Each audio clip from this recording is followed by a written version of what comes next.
So we're live. Let me just set this up. This has been imperfect today. This has not gone exactly to plan.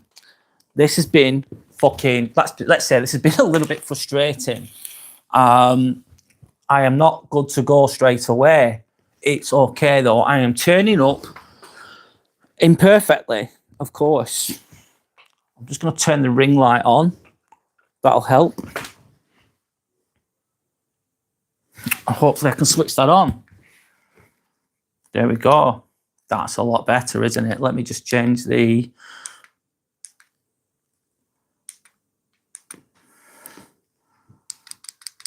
There we go. Let me just adjust that. Let me just do my best. Let me just turn up. Let me just go for it, basically. So this is the Let's Get Inspired live vlog. My name's Brad again. This is episode 59. I've been doing a lot of videos recently. I'm going to talk about how I've been feeling recently, what I've been going through recently in my mind. I'm going to be talking about those things, of course.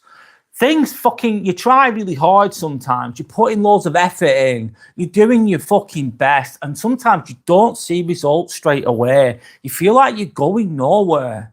You fucking do. And it doesn't matter what that is. You could be like, you could have a physical ailment and you're just sore and you're injured and you want it to heal and you do everything perfectly and it just doesn't work out as you want it to. You can feel stuck sometimes. And you're planning and you're really working hard and it's not materializing in the way that you want to. Just give me a moment. Let me get onto there. So I've got that as well. Yeah, it can be really frustrating sometimes. So this is what I'm talking about today. This is episode 59. I'm still in Croatia Split. And I was meant to be fucking doing this from the sea. I was meant to be doing this. Yeah, I was meant to be sat by the sea. I walked all the way. Yes, I walked all the way from my apartment to the seaside in Split in Croatia. And I thought that'd be cool. It's nice and sunny. It's not sunny in England, of course. It's sunny here. I thought this is a really good opportunity for me to do a live vlog with the sea in the background. I thought that'd be really cool. And I got turned up and my internet wasn't working. I turned off my Wi-Fi because you've got to turn off your Wi-Fi to do the video. I had no data or anything. So basically it was a fail. It took me ages to walk there. Then I had to walk back and I got nowhere with it and it didn't work out the way I wanted it to work out, which was frustrating, of course. It didn't work out the way I wanted it to work out. That's how it's fucking gone. And that's how I feel in my life at the moment to an extent. I feel like I really try my best. I turn up. I do the best I bloody can. And it feels like I'm in the middle of nowhere. I'm in nowhere, basically. I feel like I'm invisible on YouTube sometimes. I felt like I was getting some good traction. I felt like I was doing really well. And so, yeah, that's what I'm going to talk about today. I'm going to talk about when you feel like giving up. So the title for today, I've got my notes as well, of course, is When You Feel Like Giving Up, live from Croatia. Okay, so when you feel like giving up. So I was meant to be by the fucking sea, but it hasn't worked out. It's not been perfect. It's not worked out at all, has it? But I'm here now. I need a shave, let's be honest.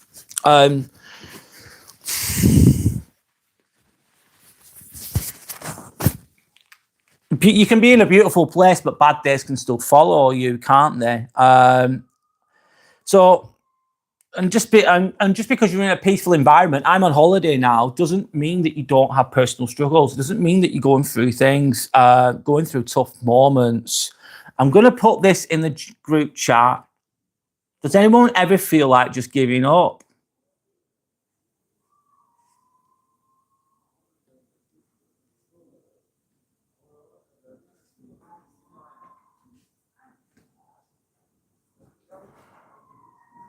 Because that's how I've been feeling recently. I've got to be honest.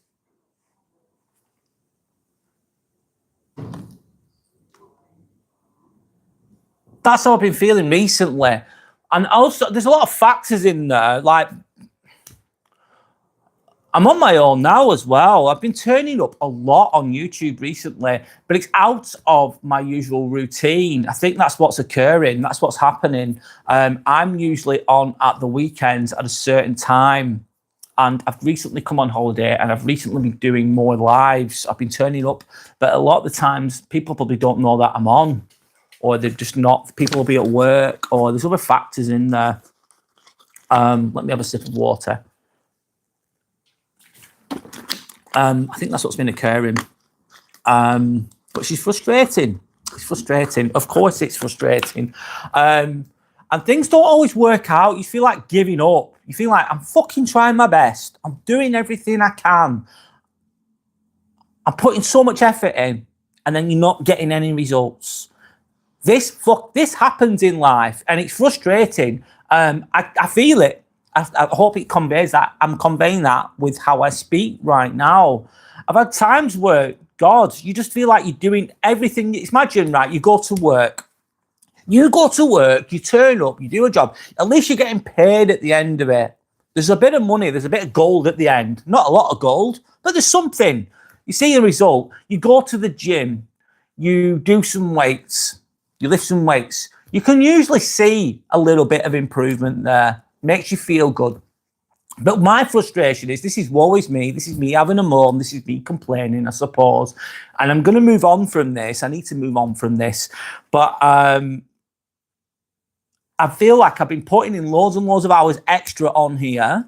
And I feel like I've gone back to square one. I feel like I am where I started, when I just started doing this.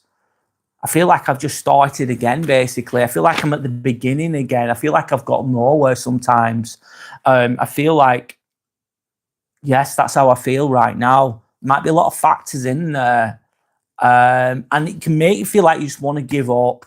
It really, really can. I want to say a big thank you to, obviously a big thank you to Sandra always. Sandra's always there for me. She's one of the moderators on here. And a big thank you also to Dawn. And I shared something on my community post about feeling like giving up, like what's the point? And she's been very supportive, and she has sent me some videos relating to why you shouldn't give up, basically. And I'm grateful for that, of course. I'm grateful for that. Ideally as well, like, I wanted to do this outside. I really wanted to do this outside. That was in my mind. That was my plan for today, to sit by the sea and just enjoy and talk and be in a nice environment. I was being a perfectionist there. I wanted to be by the sea today because it's so close to where I am. It's nice and bloody sunny. I'm thinking, oh my God, I'm on holiday. This is great. This is what a great environment to do a live vlog from. And it just hasn't worked out. It hasn't worked out. But that's okay. That's okay.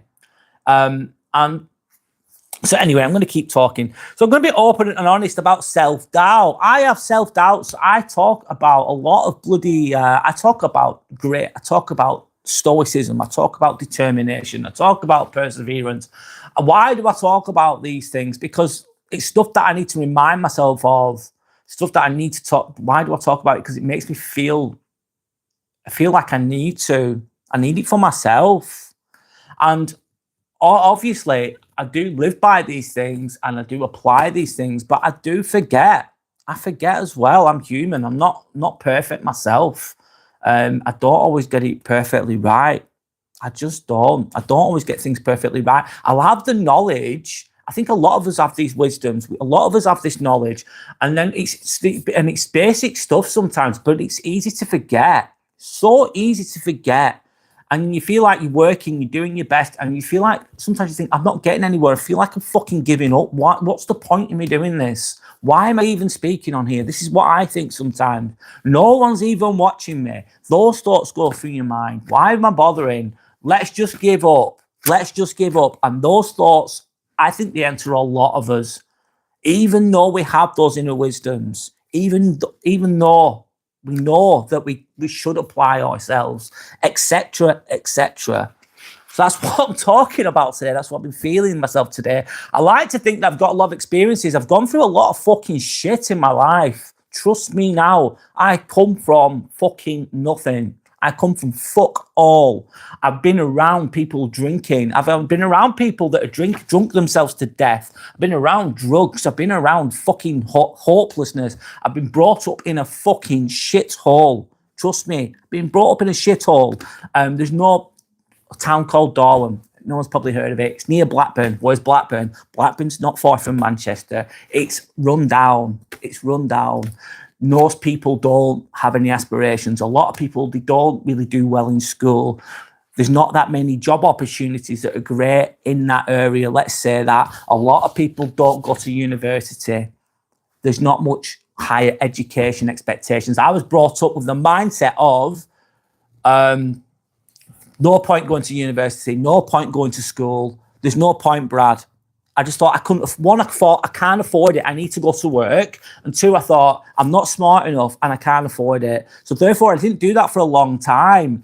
And that's the way it is. And then I felt lost. I felt, I really want to do something. I really want to do something well with my life. I really want to go somewhere. I want to be someone. I want to do something. And I just didn't know what to do. I really didn't know what to do. I didn't know.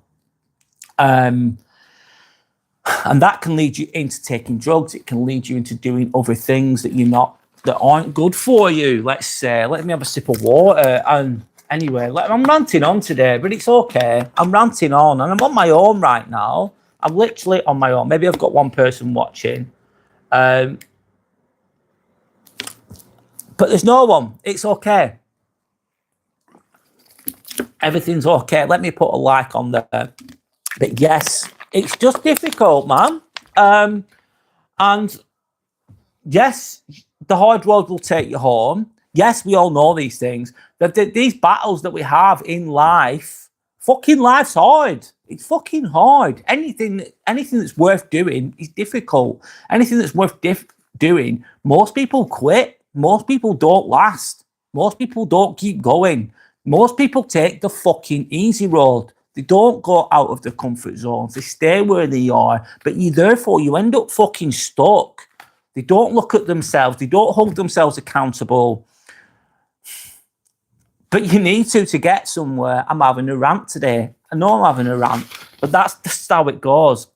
With regards to me doing this, right, I've done really well. I've got 204 subscribers, which might not think's a lot, but it's good for me. I've been going all the way. I've not stopped making videos since the 30th of December. I've been making videos on a consistent basis. Not every day, but turning up several times per week since then. And I have not stopped. So pat on the back for myself for that.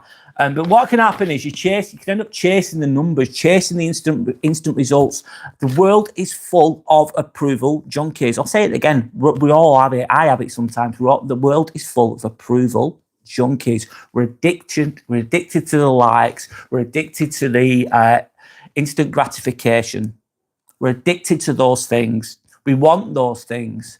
It's nice. That outside validation is nice. Let's be honest. It's pleasant. It's good. When someone says, oh, well done, you're doing really good, it makes you feel good. And that's a positive thing. But what we could end up doing, and I'm guilty of this myself, is relying upon external validation for my own self-worth.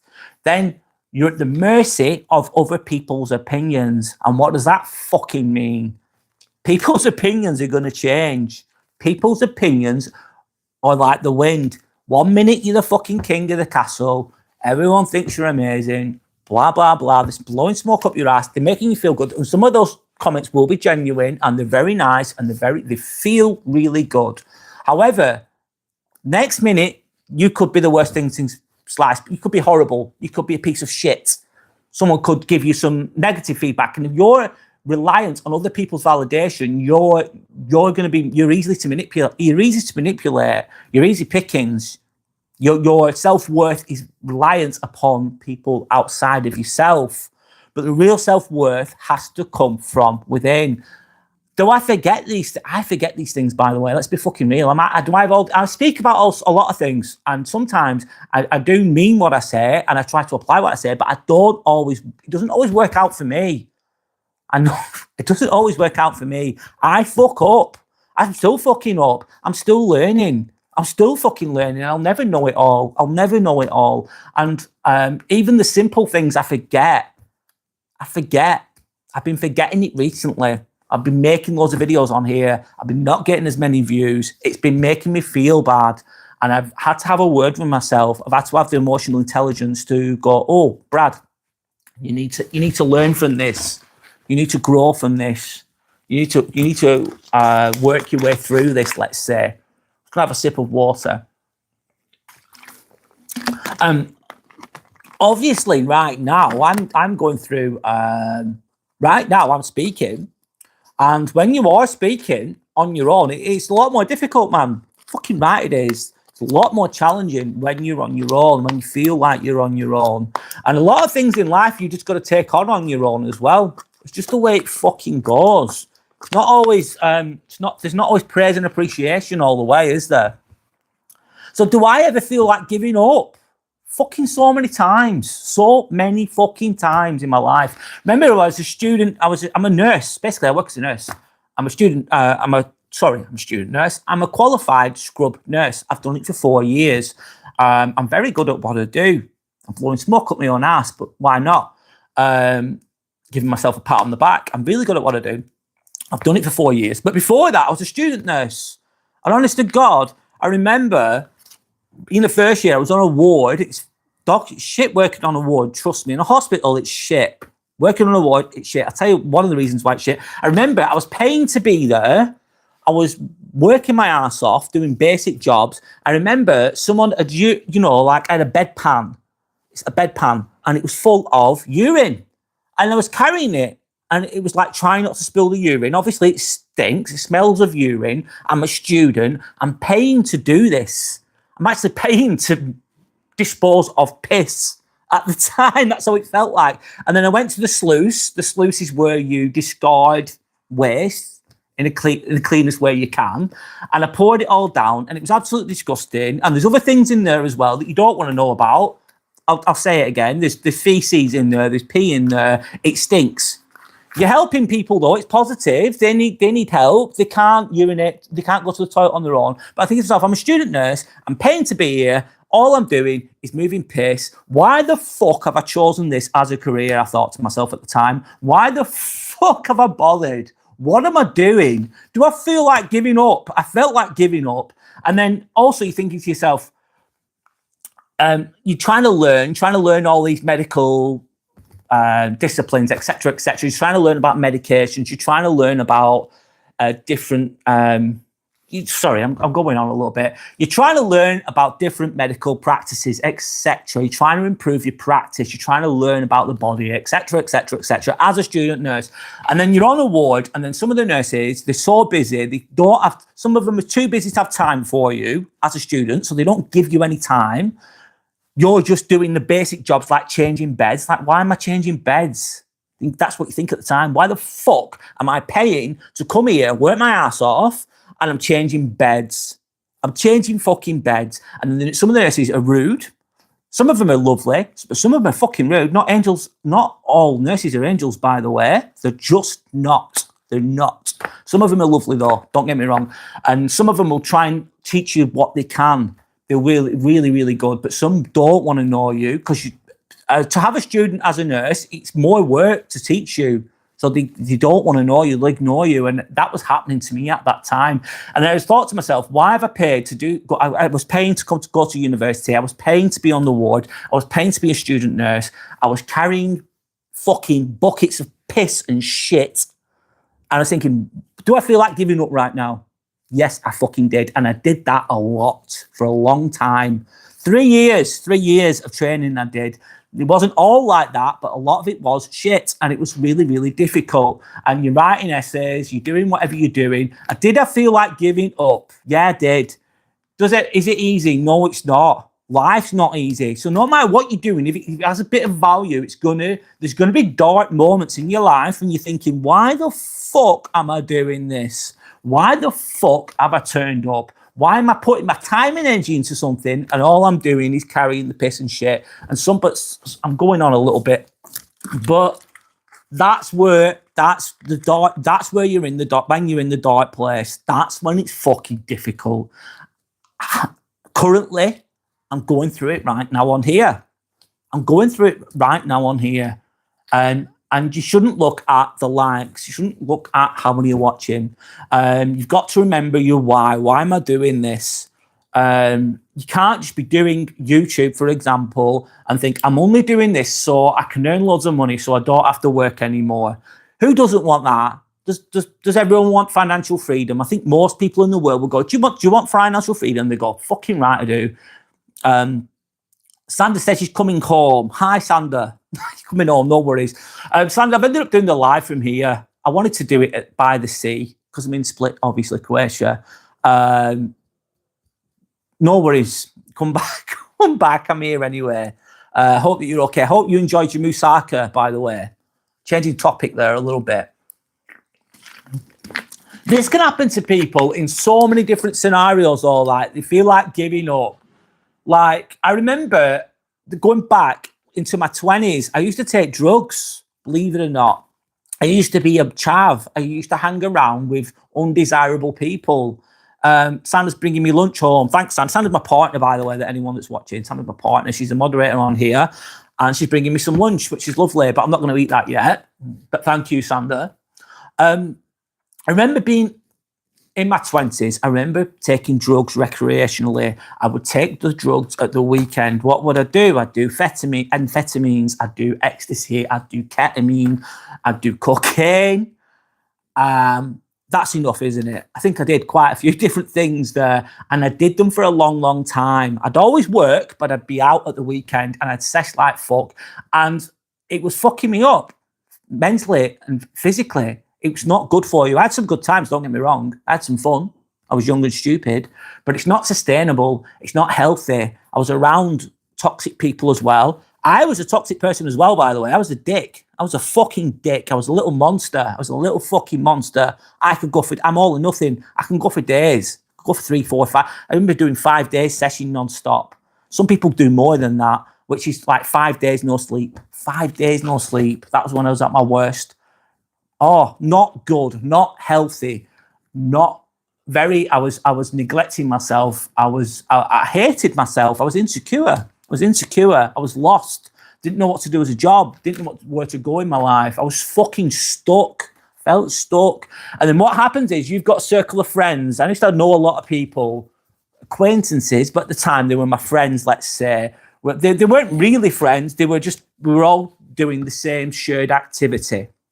That's what we were doing. Let me have a sip of water. Yeah, it was a shared activity of drug taking, let's say. And then when you try and come away from that, you don't know what to do. Because all you know is session. All you know is taking drugs. All you know is partying. Once you come outside of that circle, you don't know where to go or what to do. And that can be very frustrating. You don't know what you don't know what to do with your life. You don't know where to go in your life. It can be really, really, excuse me. It can be really challenging. It can be really difficult. And then what do? You end up going back to where you started, going back to what you were doing, in a nutshell. So yeah.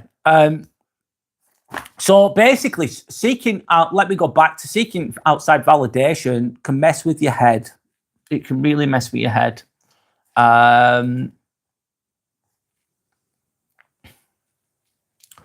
That's not connected, which is not good, but oh well.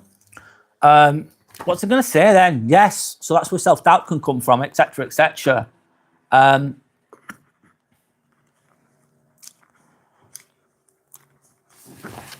That's what I've been experiencing recently on here. I need to get over that though. A few people, I've met some really nice people on here. I've met some great people on here. I'm very fortunate for that to occur. I'm very grateful for that as well. I really am. And I think that the fact that I do this in a freestyling type of manner, and I like to be fluid and malleable, let's say that, with regards to the content that I talk about. I like to come from a genuine place. I'm not looking for clickbait. etc., etc. Sometimes the internet doesn't work as well, which doesn't help. So I'm going to ask a question. I might as well. A little rest from that.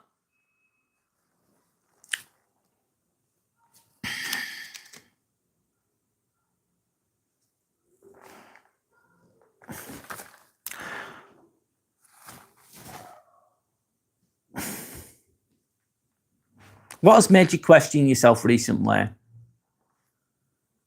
Is the question I'm leaving.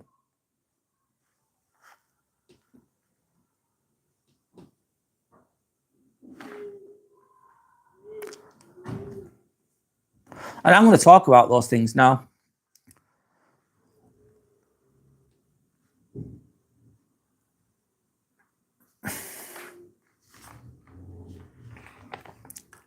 What has made you question yourself recently? What have you been working on that you've been struggling with? Let's say that. I can't really move that, guys. Sorry. Has anything been making you feel question yourself recently? Why am I doing this? What's the point in doing this? Etc. etc. etc. Let me just move that a little bit there.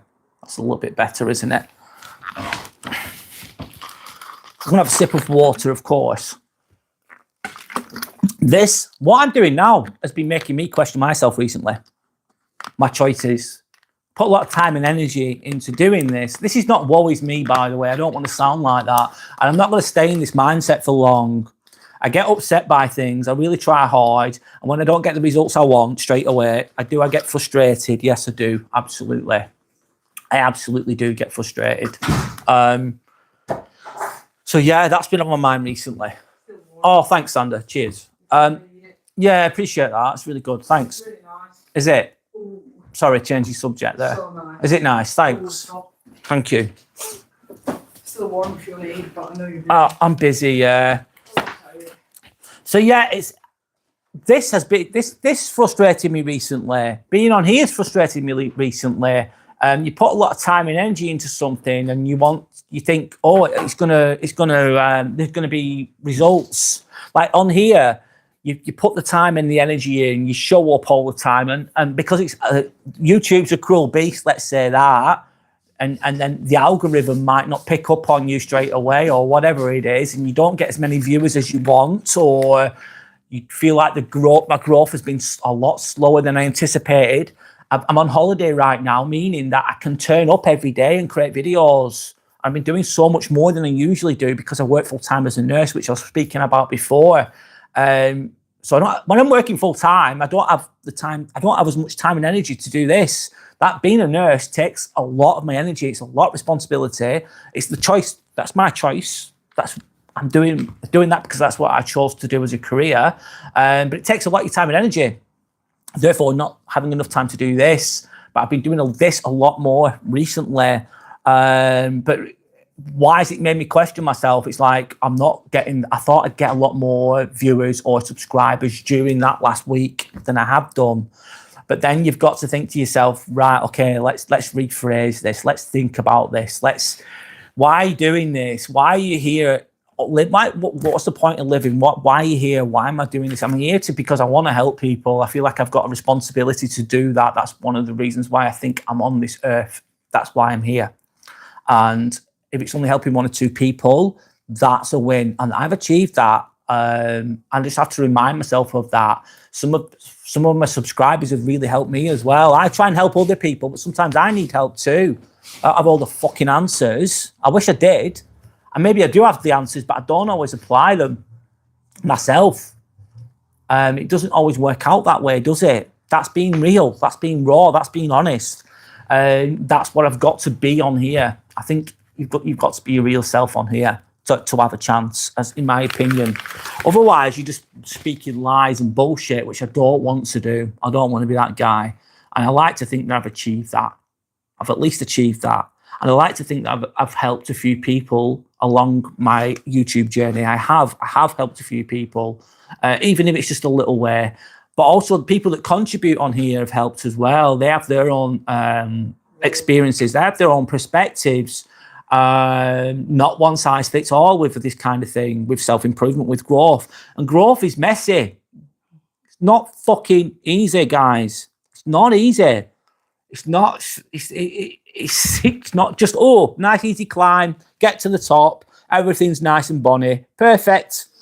No, it doesn't work like that. And sometimes you feel like you're putting loads of energy in, it feels like you're going backwards sometimes. Sometimes it feels like you've took one step forward and 10 steps back. I think that's how life goes sometimes as well. But you've got to keep going. You've got to keep trying. Anyway, I'm going to move on. I've got my notes as well to be open and transparent. I do use these as a guide to keep the structure of the live. It helps me personally. Okay. So the truth about progress is what we're going to talk about.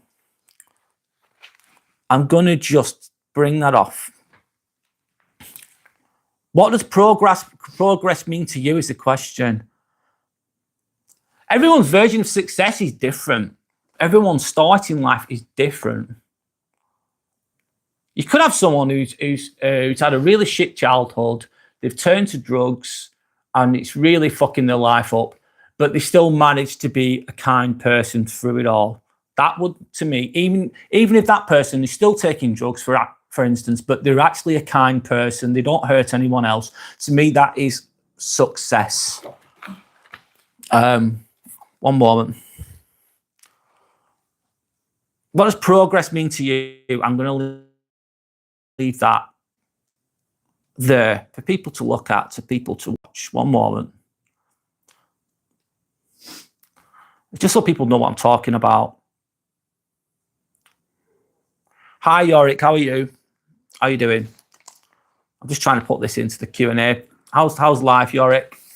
I was meant to go to the sea today, Yorick, and it completely messed up.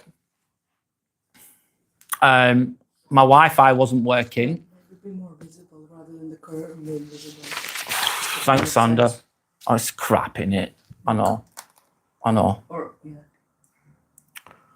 Is that better? Let me see. Yeah, a bit better. Thanks, Sander. You can also move it a bit towards this side, so it's not so close. Okay. The whole thing, machine. Yeah, I'll do that. Yeah. I'll do that. Thank you. Sorry, guys, I'm just going quiet for a moment. What does progress mean to you? The sea would be nice, Yorick. And I walked all the way, Yorick. All the way there I walked. I turned up. And you can't even see my... That's better, but it's all over your face. I know, I'm just taking that off. Thanks, Sander. That's a lot better. Thanks. All right. Yeah, the sea would be nice, Yorick. I walked all the way there. I turned my Wi-Fi thingy off, connection off, because that's when it works better. I got a right nice little spot by the sea. When I was out, so I changed it to 3G. I turned up. Let me finish, sorry. I turned up and my internet wasn't working. So I just played around with it for ages and the internet wasn't working at all, and I've had problems with that. I've looked at my looked at O2. 1 minute. Okay, no worries. It's fine. Thank you. Yeah, the sea would be nice, but it failed. I failed. I basically failed. The internet failed me, let's say that, or maybe I failed me with regards to that, Yorick, and that's why I'm doing it from here. I wish I could be, I was meant to be by the sea right now, in the sun. I never get that opportunity, usually in England. The closest sea I'm close to is fucking Blackpool, and it's a shithole, and it's usually dark, it's usually windy, it's usually dull, it's usually raining, etc., etc.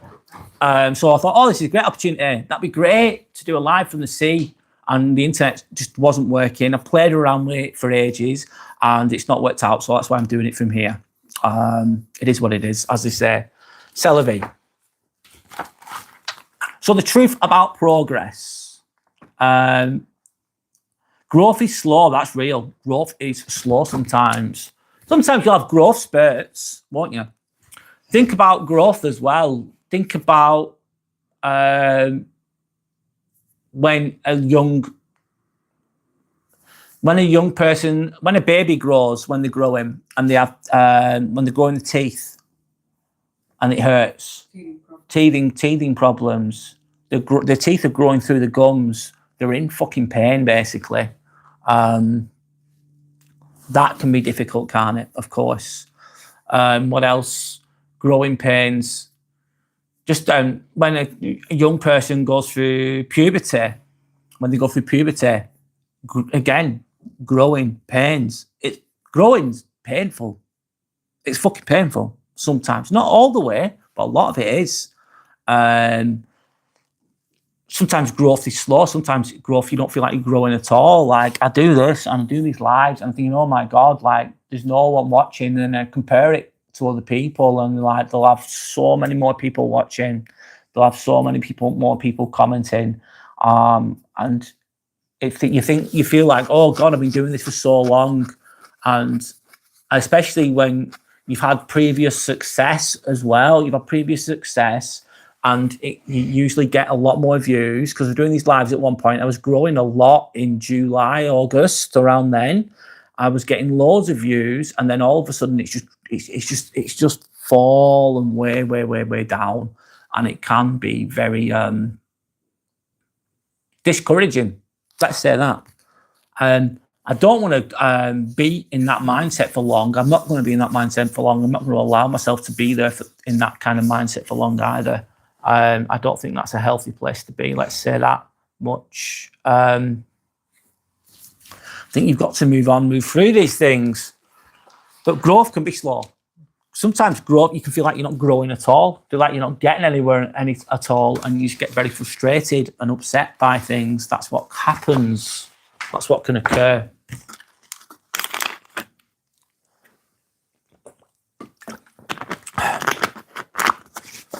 I hope that my comments are coming on. I can't even see my comments on here either. Let me see.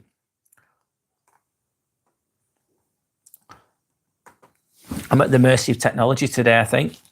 Big time. But I'll continue. Most meaningful things take time. Most things that, yeah, they do. They really do. I agree.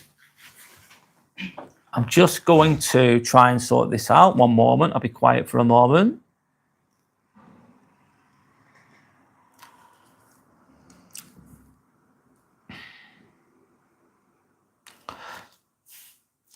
I suppose it can be really discouraging when you put loads of time and energy into something. You're turning up like 10 times more than you usually are, and you're getting a lot less views than you usually are. So you're putting in 10 times more effort and getting 10 times less views, 10 times less interactions, and you're putting in 10 times more effort, and you're thinking, what the hell? That's what I've been experiencing. That's what I've been going through. And yes, it can be discouraging. And yes, that's why most people quit things. That's why most people don't see things through. They don't get through the really hard times. Why don't they go through the really hard times? Because they're fucking hard. That's why they don't do it.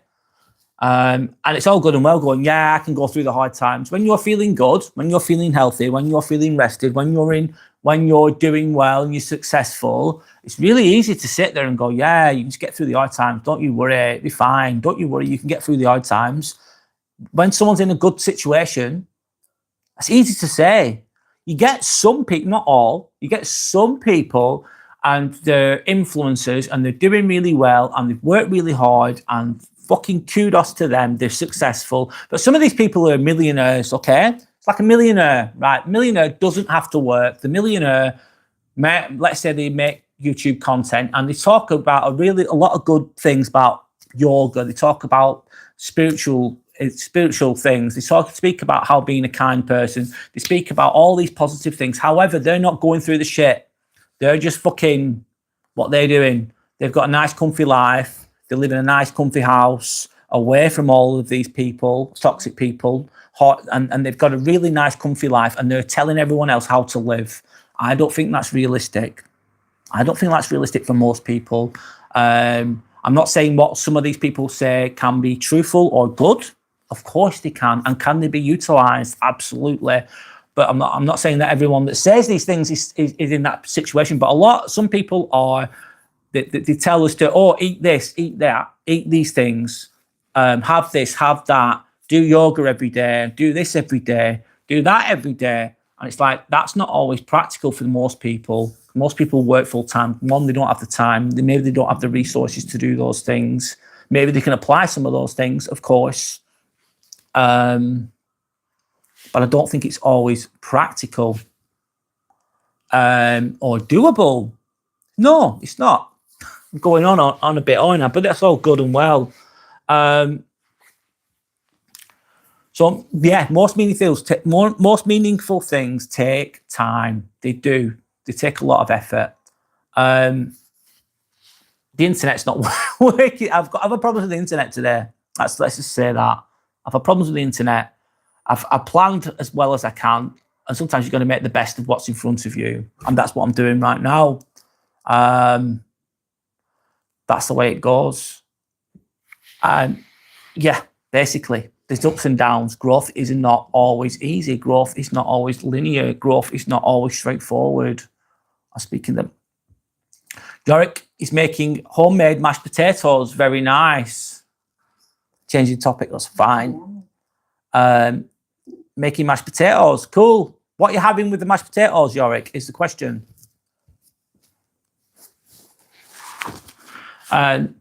Potatoes, you can do a lot with those, can't you? A hell of a lot. Sandra saying that's nice, Yorick. Lovely. Fish fingers and mash. Nice. Let me just...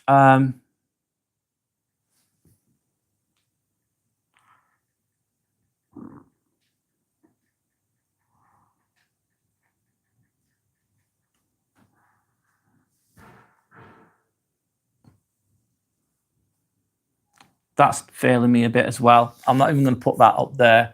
Yeah, so the truth about progress, feeling like giving up doesn't mean you're what? Sorry. When you feel like you want to give up, when you feel like you've had enough, when you feel like, do you know what? What's the fucking point?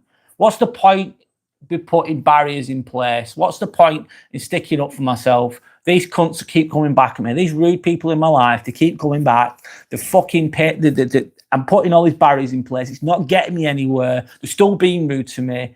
And you feel like giving up. But it doesn't mean you're done. Just because you feel like you want to give up. I've recently felt like I want to give up doing this, if I'm honest. A small part of me did. A small part of me did. I think, what's the fucking point? I'm spending lots of time and energy doing this. And for what? And that's how I felt, if I'm honest. But then you've got to remember your why. Why are you doing it? You're helping people, etc., etc. I think it's a good thing. I also, the things that I talk about, a lot of the time when I talk about things, the things I've actually applied in my life or I'm applying right now, or sometimes I talk about things that I'm struggling with personally myself at that moment. That's why I'm talking about these things today, about when you feel like giving up, because I actually go through it myself and I don't have all the answers. I do have the answers, but I don't always apply them perfectly. Yeah. So there you go.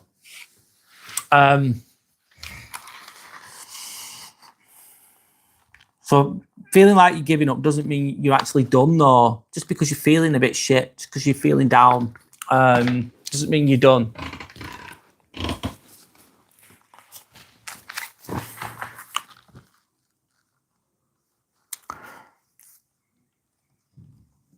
So is anyone else feeling like this recently? Does anyone feel like they want to give up recently?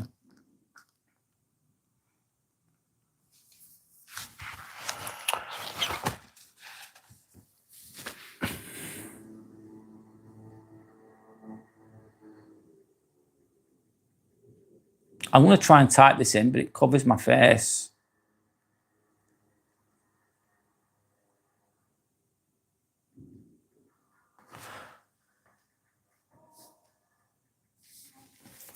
Sandra's saying yes many times. I'm just done with all this bullshit. What do you mean, Sandra? What bullshit? Sandra wants a quiet, peaceful life away from people. I get it. People with their energy, people with the problems. We're supposed we all have problems, but it depends how you are with regards to them problems. Yorick saying, I got a mindset like Joel from Last of Us, never give up. I like it, Yorick. Never give up. Even if you feel like giving up, just don't give up. Just keep going, keep trying. I had to remind myself these things as well, if I'm honest. I really do. Maybe I'll be doing that for the rest of my life. Sometimes when I go, I have a cold shower every morning and I get in the fucking cold shower and I just think, shit, this is horrible to begin with. And I'm tired, but it does make me feel better. So I just think, fucking man up, Brad. And I just go under the cold shower. Hi, Zuki. How are you? Hope you're okay, Zuki. Good of you to join us today. I was meant to be by the sea today, Zuki, but my internet's just failed miserably. So I'm just in the apartment today. I hope that you're okay.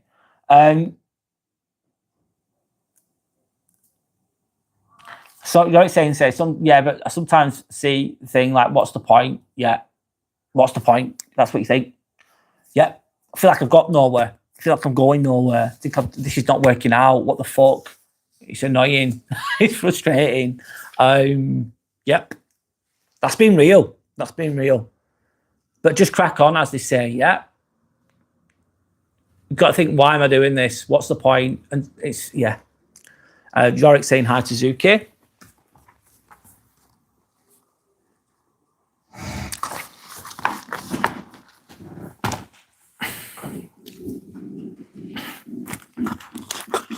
Get it. It's fine.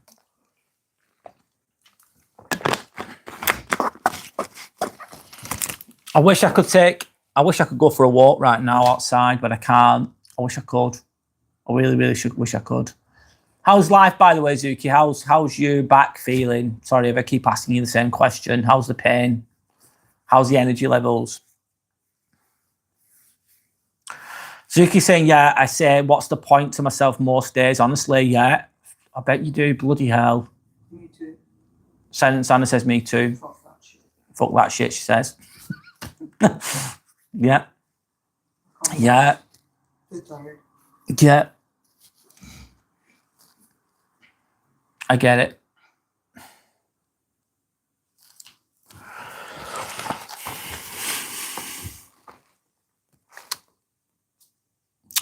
So what helps you feel better is the question. What can help you feel better? I suppose talking about it sometimes can make you feel better. You don't want to stay there for too long, though, in my opinion.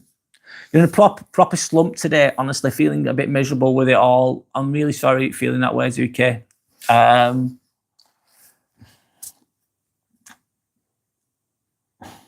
to think. Sometimes that's the best you've got for today.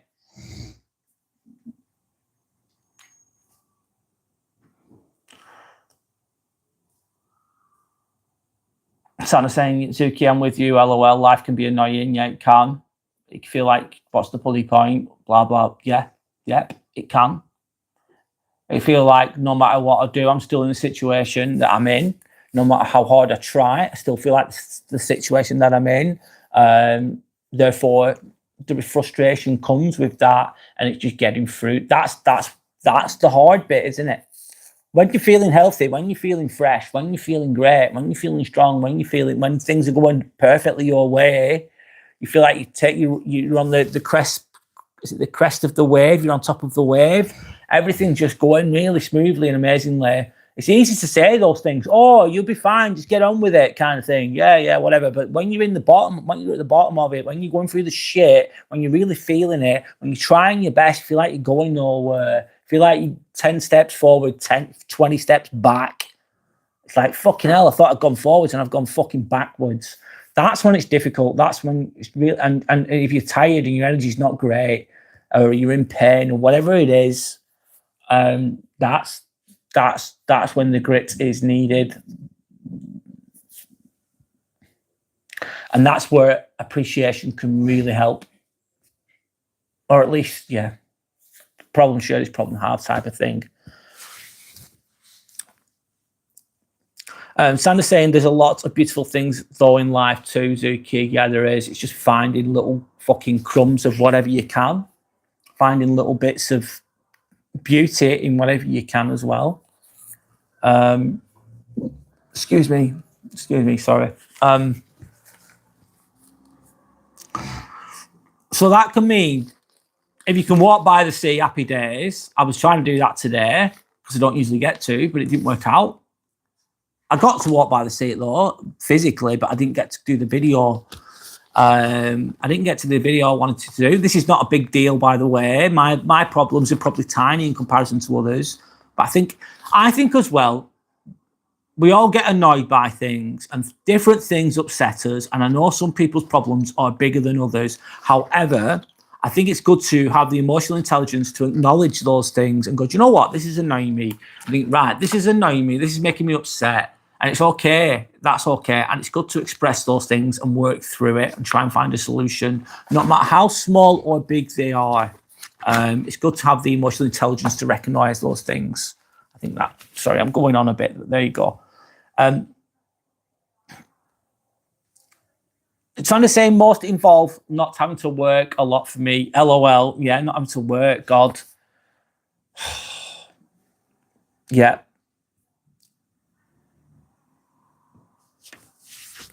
That'd be nice. So you're saying you're right. I just have this feeling like so much of my life has been taken from me, and I worry about not being able to present mentally or physically or experiencing it.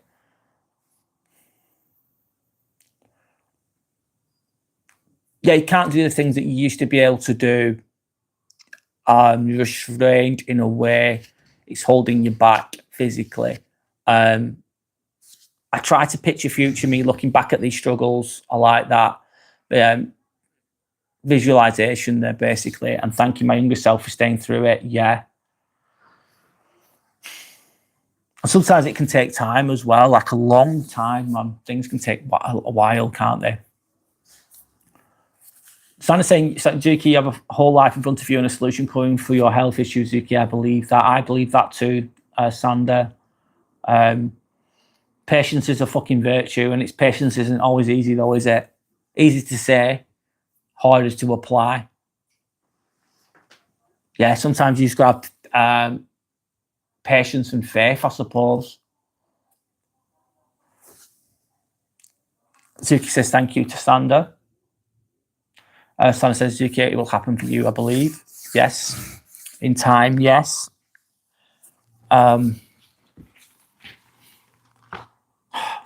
Yeah, it's not always easy. It's not always easy. It's not always straightforward. What's one small habit that brings you back to yourself? One small thing that can help you. I'm not typing it in. That's one small habit that can actually make you feel even a little bit fucking better about it all. Mine's just appreciation, I suppose. I know it sounds cheesy, but a little bit of appreciation. Sandra helps me a lot. Sandra helps me loads. And what else what's helped me recently? Dawn's helped me recently. She's mentioned some things on my community post. She said, you know, like, you've helped me as well. It made me feel good. Like, why do I do this? My problems have been, I'm not doing really well on here. I'm not getting much growth on here. That's been bothering me recently. I'm not going to talk about these things for too long, by the way, because I'm not going to stay. I don't want to stay there. I don't want to stay in that mindset for too long, because that's like pouring. I'm doing a poor me, aren't I? I've been doing poor me recently, and probably for very small things as well. Sorry, yeah, I have. I don't want to stay there forever. And what's it called? Dawn's helped me actually recently. She's saying, you know, you've actually helped me with this and helped me with that, and that makes me feel good. So it's just like, it's just appreciating. I appreciate the fact that people come back and watch me. I appreciate anyone. I appreciate the fact that I've met some really nice people on here. I really do, that have a similar, not the same outlook on life, because that would be unrealistic, but they have similar views, etc. And and it's good to meet open-minded people.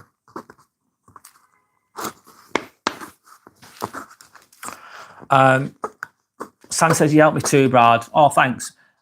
I think we can all help each other. We all need, and also, like, you can have someone who's really appears to be really strong all the time. They don't have. I don't always have the answers. I struggle with some things too, you know. Most of the time, I'm on firing on all cylinders, and I'm on the go, and I'm really busy, and I'm trying to help people the best I can, and doing my best, and I'm doing well.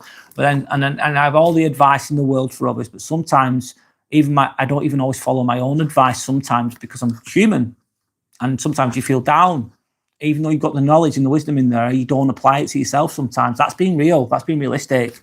So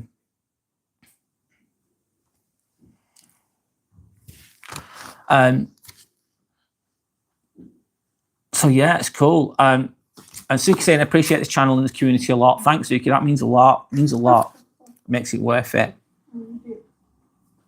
Mr. Gold. Hi, Mr. Gold. Say his name and he appears. I believe in Mr. Gold. I believe in Mr. Gold. I'm going to say that. I needed that. Okay then, Mr. Gold. I believe in myself. You just have to say my name and I appear. How are you, Mr. Gold? How's life? Is it golden? Is it going golden for you? Sounds like it is. Who is Mr. Gold is the question. Good question. I don't know.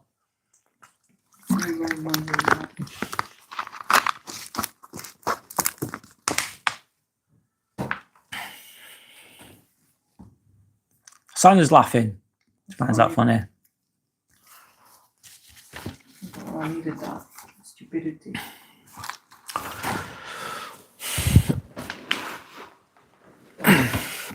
Yeah.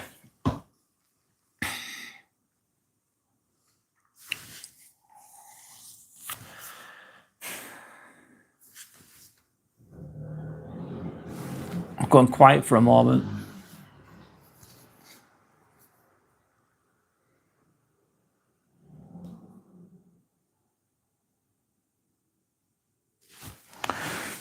One small habit.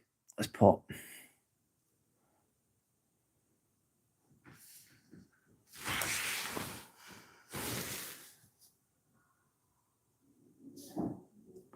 I'm just typing something in, guys.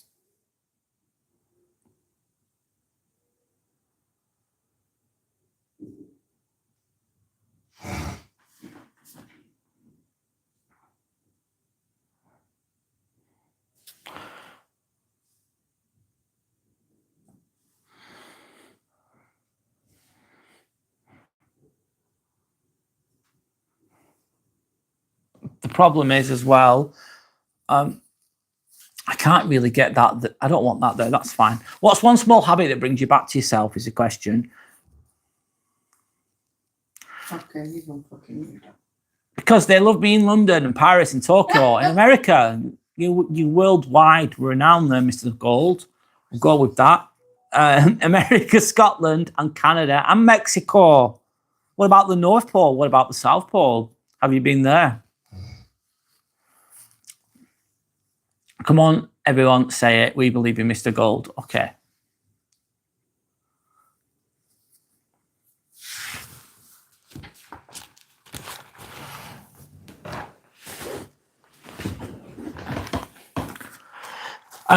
Keep him there, Sander. Okay. Please, just keep him there. That's fine. It's all right. Honestly, just keep him there. Just keep him there. That's fine. Might as well. Not doing any harm.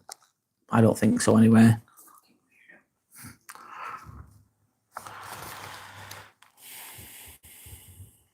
So what's another small habit? I don't know. Sometimes I think when I know I've done my best, I think, oh, do you know what? I remind myself, I think, right, what have I done? Could I have done anything more than I've already done? If I've tried my best that day, I've turned up, I put loads of time and energy in, I think I like to remind myself, do you know what? I've done the best I can today. And sometimes it's not the best. Sometimes your best is different every day, of course. And sometimes, you know what? I got through today. It wasn't fucking great. I've made a mistake. I fucked up a little bit. It didn't go exactly as planned. But at least I tried and I spoke the best I could, or I did the best I could. Sometimes that's enough. That's enough sometimes.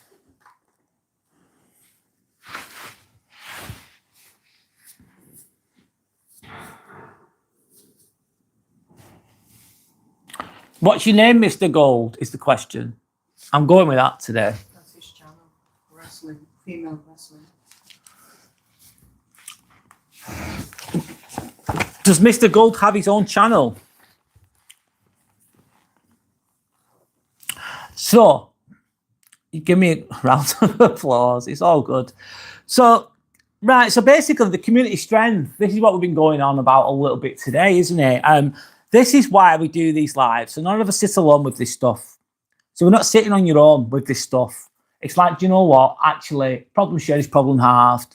And I'm struggling with something. I've shared it, and someone's actually talking about it, and it makes me feel like I'm not on my own with this. That can be a good thing. That can be a good thing.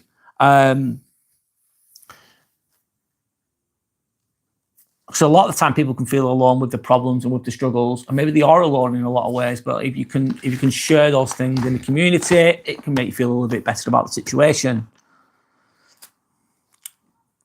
Mr. Gold saying Sandy doesn't believe in Mr. Gold. Come on, Sandy, you need to believe in Mr. Gold. And Mr. Gold, you're the kind of crazy that is creepy. LOL.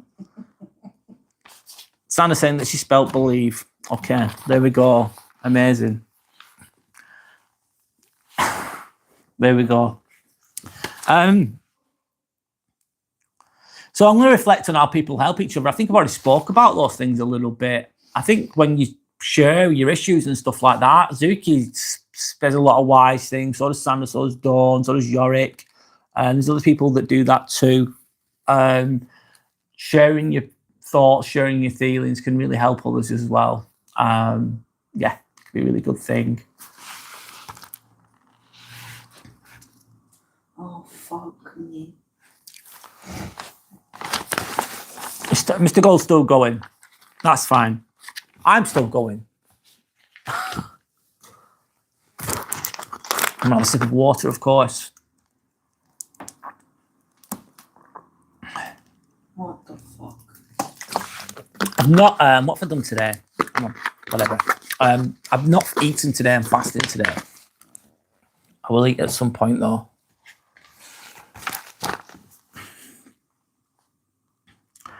So let's reframe the moment. Maybe today is not about being productive. Maybe it's just about being honest, about being real, being honest about where you're at. Sorry. No, stand up, please. I'm pretty boring. Stand up. No. Keep it there.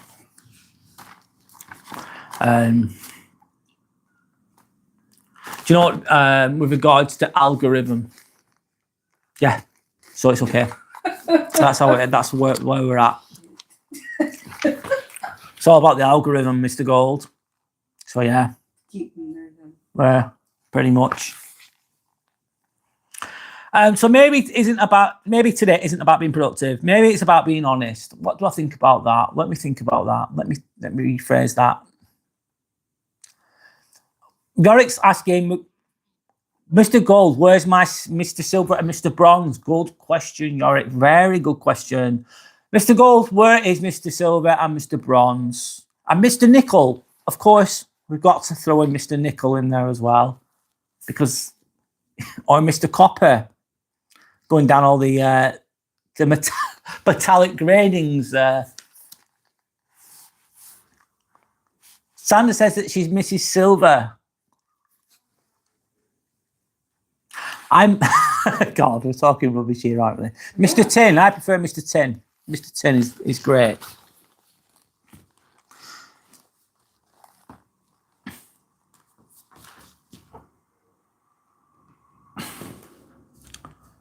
Is that your alter ego, I suppose, Mr. Gold? The prestigious one. I remember you saying you're the best in the world. You're the best in the world.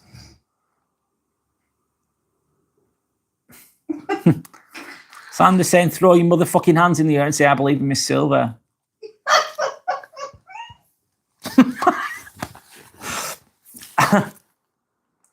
Zuki says that she is Mr. Ree.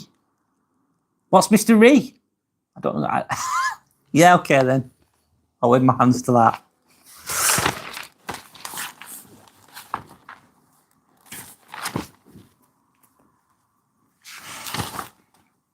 It's crazy, isn't it? Sometimes surviving the day is just a win. It just is. You just get through the day. And it's a bit boring. And that's it. And that's your day. And you've not really done anything. And that's it really, yeah. Zuki saying LOL mystery, yes. Very mysterious. The mysterious Mr. Gold. With his well-articulated sentences. No, Mr. Ray, Mr. Ray. Mr. Ray, all right. All right, sorry. Mr. Ray. Mr. E. Oh, shit. Shows how dumb I am. I'm being corny. Mr. E equals Mr. E. Yeah, okay. Yeah, I get it now. I get it. Hey, that's pretty clever. It's pretty clever. To be fair, with regards to the wordplay there. Mr. Einstein. Yeah. Einstein obviously being Yorick's rabbit. Yes, exactly, Mr. Einstein.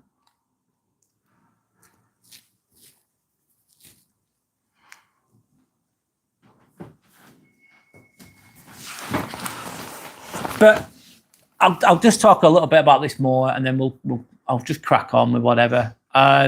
Yes, acknowledge the fact that your emotions and your thoughts are going to be varied. The way you feel is going to be varied. So if you're in a bad place, if you're feeling like shit, you're feeling like you're not getting anywhere, you feel like everything's a bit wank, it's not good.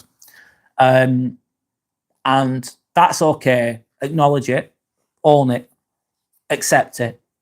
And yes, you might feel like that all day, but it will pass. They will change. Your emotions and your thoughts and your feelings and your energy is going to change. Your circumstances are definitely going to change.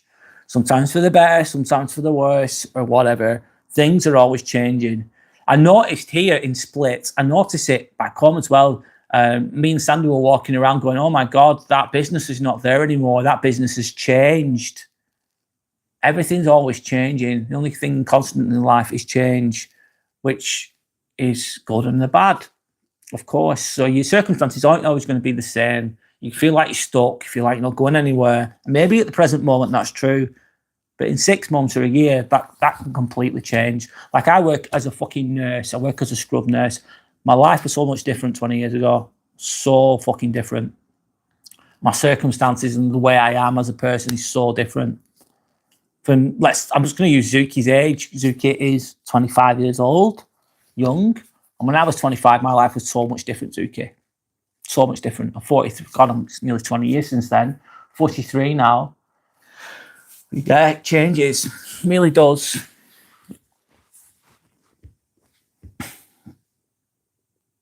Santa's wondering where Mr. Gold has gone. Mr. Gold, I think he has a limited vocabulary, let's say that. So there's only so much, there's not much, very vague, riddle type of sentences that don't really have any meaning behind them. Yeah, vague and incoherent sentences that don't really mean much other than a false sense of grandiosity, maybe, with regards to the text that he was mentioning. Yeah. Imagine seeing that person in real life. Be very interesting, wouldn't it? Or maybe not so interesting. Very probably very underwhelming, I'm guessing.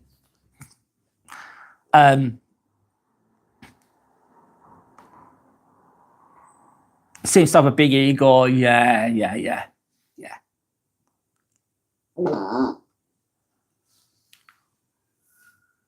Really?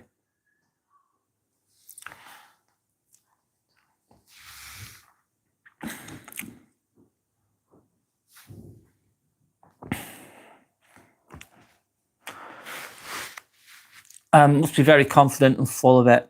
Mr. Gold, we said your name and you haven't appeared. Yeah, I think it probably came a bit unstuck once any challenge was presented. And he, yeah, probably thought, fuck this, I'm done, Yorick. Keyboard warrior, Yorick, not much confidence there. No, not true confidence. And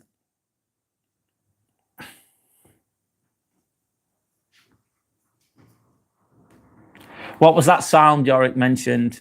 Yes, it was a disgruntled duck that appeared in the apartment, and it was a bit annoyed, this duck. And then it displayed its it displayed its annoyance via that sound, Yorick. That's what occurred. It was a duck. Honestly. Sounded saying I was fighting with my mouth. Oh, great. Well said, by the way. It's very well articulated, that. Yeah, probably Mr. Gold wish you'd have come out with that one. Even Einstein listening said, what the hell's going on?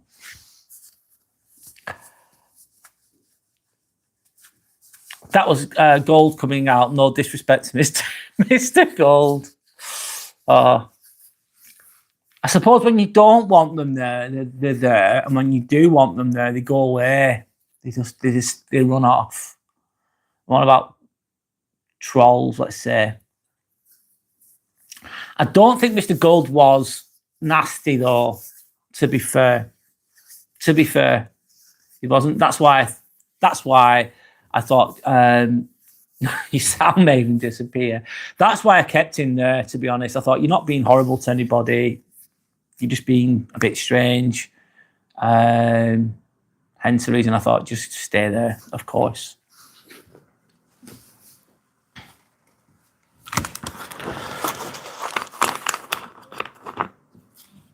Yeah, so long story short is you shouldn't give up. You should never just give up. And try and find value in what you're doing. Try and find some light in what you're doing. Try and find some meaning in what you're doing. Try and find a why in what you're doing. A lot of things I say, I'm reminding myself.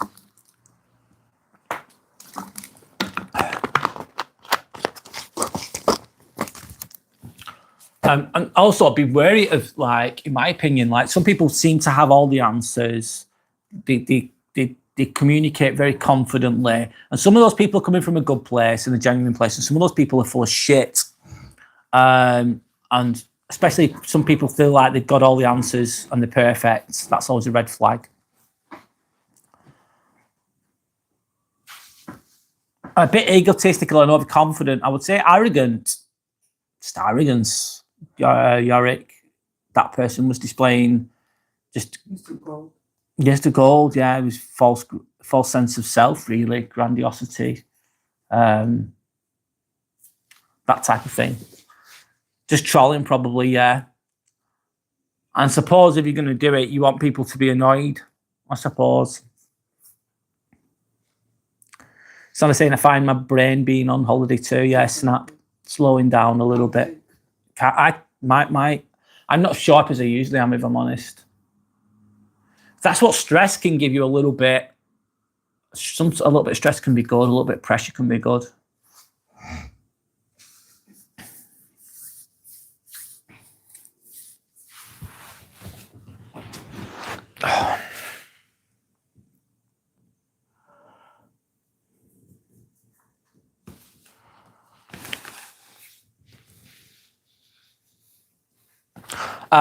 It's good to promise to yourself that you're going to keep going even when the tough days come. The tough days are going to come. Keep turning up, keep trying, etc., etc.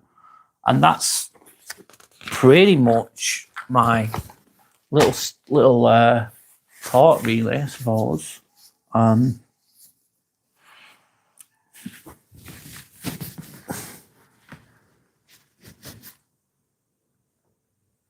So Yorick saying that potatoes are boiled, time to peel them and mash them now. Go for it. I'm going to be back in 1 minute. I'm going to eat soon, but I'm going to just do this. I'm going to...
Okay, I'm back for what it's worth. Okay, back again.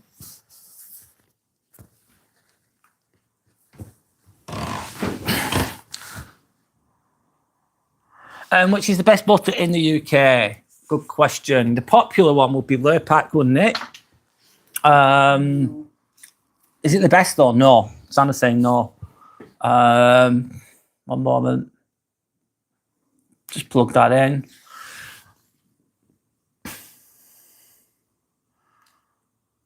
Yeah, I would say the locally produced ones, the ones that haven't got loads of ingredients in them. Lurpak is, let's say it's a butter, but you should see the ingredients in Lurpak. There's so much shit in there, so many E numbers, so many God, let's just say it's full. The ingredients are long. There's a long list of ingredients. In my opinion, the best butter, there'll be different ones, but it's usually going to be something that's got the less ingredients in it, the more natural ingredients it has in it, and the less ingredients it has in it is going to be the best. And there'll be lots of different ones that do those things. So there won't be much difference between them, in my opinion. I'm going off track now, so we're just going with the flow. I'm now just, it's an open chat. So Sandra's mentioning a splash of milk in there as well. I normally try to, but the better ones, there's lots of good ones in Booths, yes. I don't know if Yorick will have heard of Booths, Sandra, because it's in the north, isn't it, that? A northern company. They sell this one that I've mentioned. M&S would have some good ones. Mr. Einstein is humping his teddy bear. He's too frisky today. Right? He's showing the teddy bear who's boss in that situation. Giving him what for, should we say? I can't. Insigni sent me. I can't even say that, Sandra. That's a Insigni sent me salted butter. Okay. It's French. I can't say that. Yeah. Okay. It's really good. We've had it loads of times. All right. Thanks, Sandra. Sandra saying, "Oh no, Sir Einstein." There's one Irish one. So it's called President. Yes, President is good. Yorick. Yeah, it is a good butter. Kerrygold, yes. Salty though, I meant, yeah. Luckily, it not do. I don't know what you mean by that, Yorick. I'm going to show you some Croatian products. This is Cedevita. Yay. This is Cedevita. It's probably not, it says it's got loads of vitamins in it. I'm a bit skeptical, but it's basically powdery. You put the powder in your water. It's really nice. And it tastes really, really, really good, man. And there's obviously different flavours as well. There's Cedevita orange. You don't get these in England, man. It says it's got lots of vitamins in it, which I'm sure it has, but I'm sure it's got... it's not healthy, let's say that. Vitamins. It's got 9 vitamins in it. However, let's be real, it's probably not healthy. Yeah, I've been drinking that all my life. Yorick said, luckily he's not done that on the live stream. His humping business. Don't know if I'd get banned for it. There might be a niche market in there, Yorick, for rabbit humping a teddy bear. There might be. You never know. There could be a niche market in there. You need to maybe explore that avenue. Yes, you might get banned. Yes.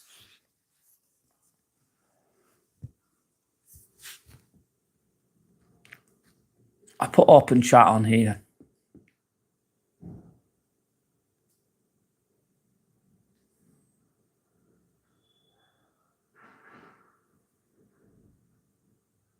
It's stuck. That's the problem. You can't really see my head open chat there.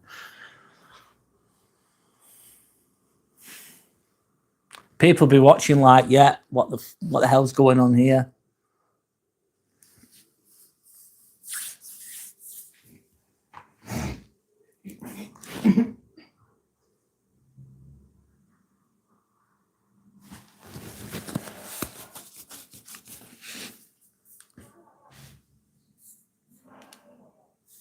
And to be honest as well, I think I've been a bit unrealistic recently on here.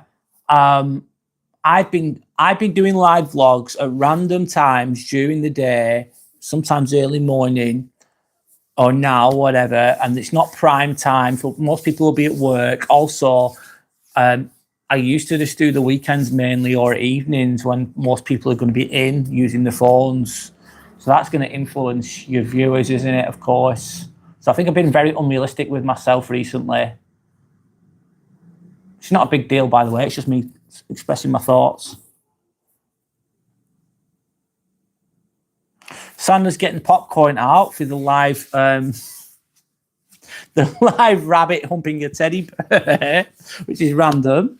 Zuki saying they show worse on Animal Planet on TV. Yorick, LOL. That's so true, Yorick. Zuki, yes. Sandra says absolutely. They sure do.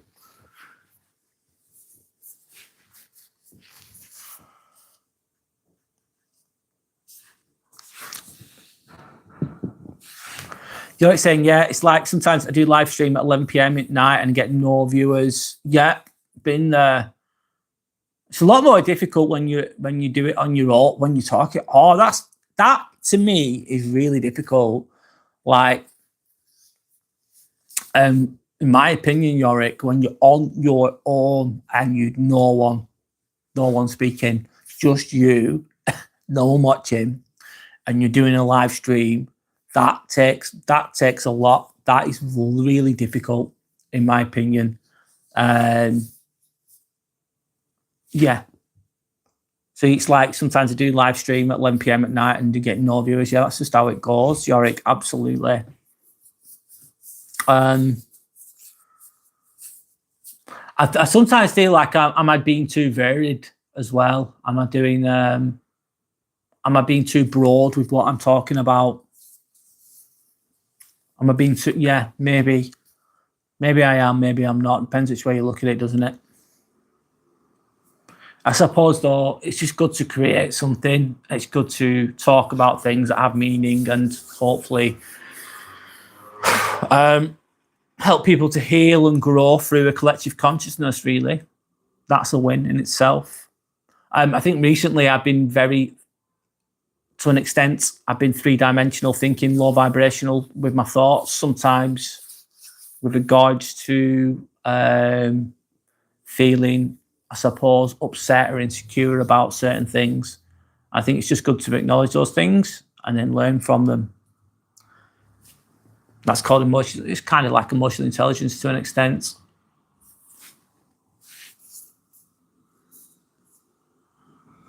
But then some people watch the replay the next day, so there's that. Even no viewers when streaming live. Absolutely, yeah. I suppose you've just got to enjoy what you're doing. You've got to enjoy it. I suppose if you did the same thing all day, every day, it could get very boring as well, potentially.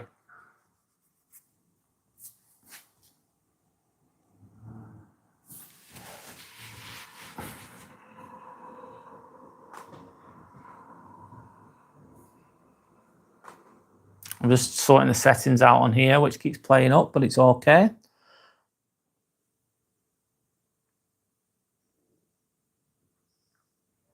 Yorick saying, I just wish I'd known about lives a long time ago. I would have done it ages ago. Yeah, I think that too. If only I'd ever done this, started this 10 years ago. Or whatever, Yorick. But that's not the case, is it? You just discovered it this year. Same here, by the way, Yorick. Snap. Yeah, same here. It felt very alien to me at one point. I'm just really scared. At one point, I was just scared. I wasn't even comfortable with people taking photographs of me, Yorick. Never mind. I wasn't used to hearing my own voice either, because I didn't usually speak in front of a camera or anything like that. I got really comfortable with it. But at one point, I was really uncomfortable. Now I can just turn it on and start speaking. And it really does give you some skills, man.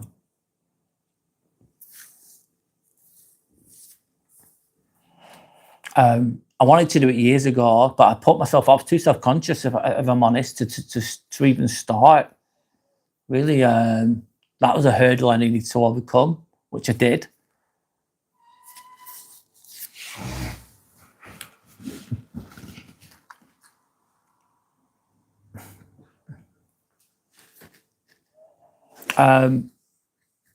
Obviously, in an ideal world, you would... what was I going to say? In an ideal world, I suppose it's good to just do this as a full-time job. It'd be great. That'd be the dream, I suppose, if I'm honest. Have financial freedom. It'd be great. That'd be great. I suppose that's what I'm working towards in the end, eventually.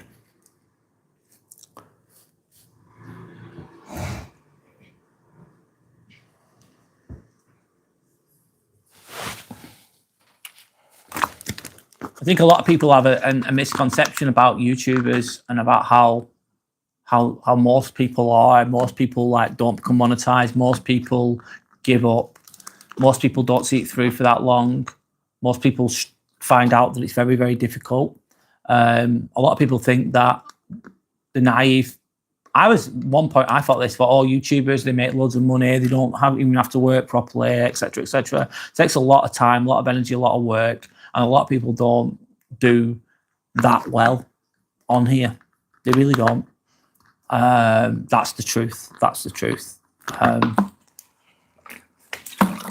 mean, it just requires a lot of fucking perseverance, and a lot of turning up. And a lot of just trying your best, really. It's all good, though. It's all good.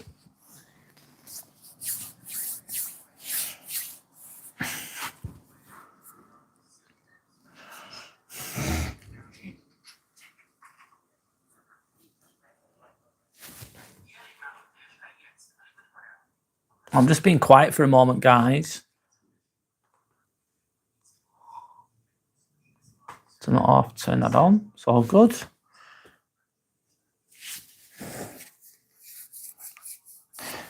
You're saying, I'm just going to put a pair of tits on Einstein. Maybe my viewers will go, oh, fucking hell, lad.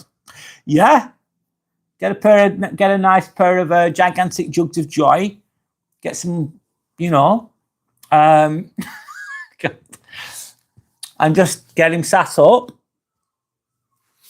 and make him a little bit mysterious. Put a little bit of lipstick on him, maybe. You might get done for animal cruelty, but yeah, maybe the viewers will go up. That's the truth in that. I know it sounds. There's stranger things out there. There really is some strange things out there on YouTube. Oh my fucking God, there really is. Have you seen that, Yorick, question? Have you seen that Mike guy? The Mike. He's called Mike something, and he's on YouTube. If you probably flick through the lives, you'll probably find him on there now.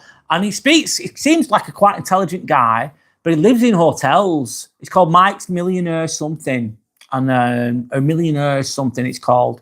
And he just talks absolute shit. And I mean shit, but it sounds like, at first when you first watch him, you think, oh, he's actually quite intelligent. But then you just listen to what he's saying, and it's just craziness. And he's in a hotel every day. Every single day he's in his car driving around, and he's got very, very different thoughts on things. I've asked him a few questions as well, like, and he just answered in a strange way. It's like he's not got anywhere with the answers. Yeah, so basically he's living this millionaire lifestyle, quote unquote, but he's just living in hotels, in Hilton hotels every night. It can be quite funny because he's so silly, so stupid, basically. Farming. It's called Millionaire Something. He's only got about 600 subscribers. He's constantly talking. Very conspiracy thinking type of conversations he has. I'll find out his name for you. 1 minute, Yorick. Leon Hendricks? No, not Leon Hendricks. Mike Black? No. It's called Million. It's got millionaire in the name, in the term. He must be related to Mr. Gold. Yeah, he's delusional. He's fucking delusional. He really is. He's fucking delusional. I think there's something seriously wrong there deep down. Mike from Maine? No. Mr. Millionaire and Mr. Gold, yeah. The dynamic duo. I'll find out in a minute. Sorry, I've got to go onto my YouTube on the PC to achieve that.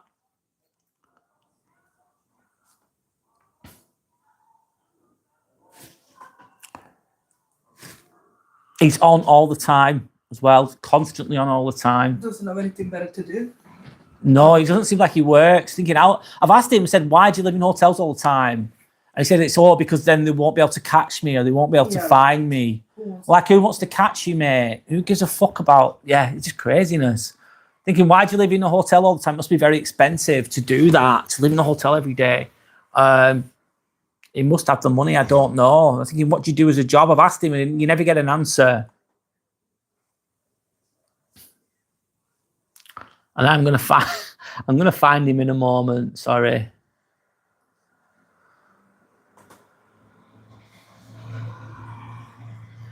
Millionaire Trust, free sub, get your payout. So Millionaire Trust, free sub, get your payout is his name. I know, the name says it all in a way.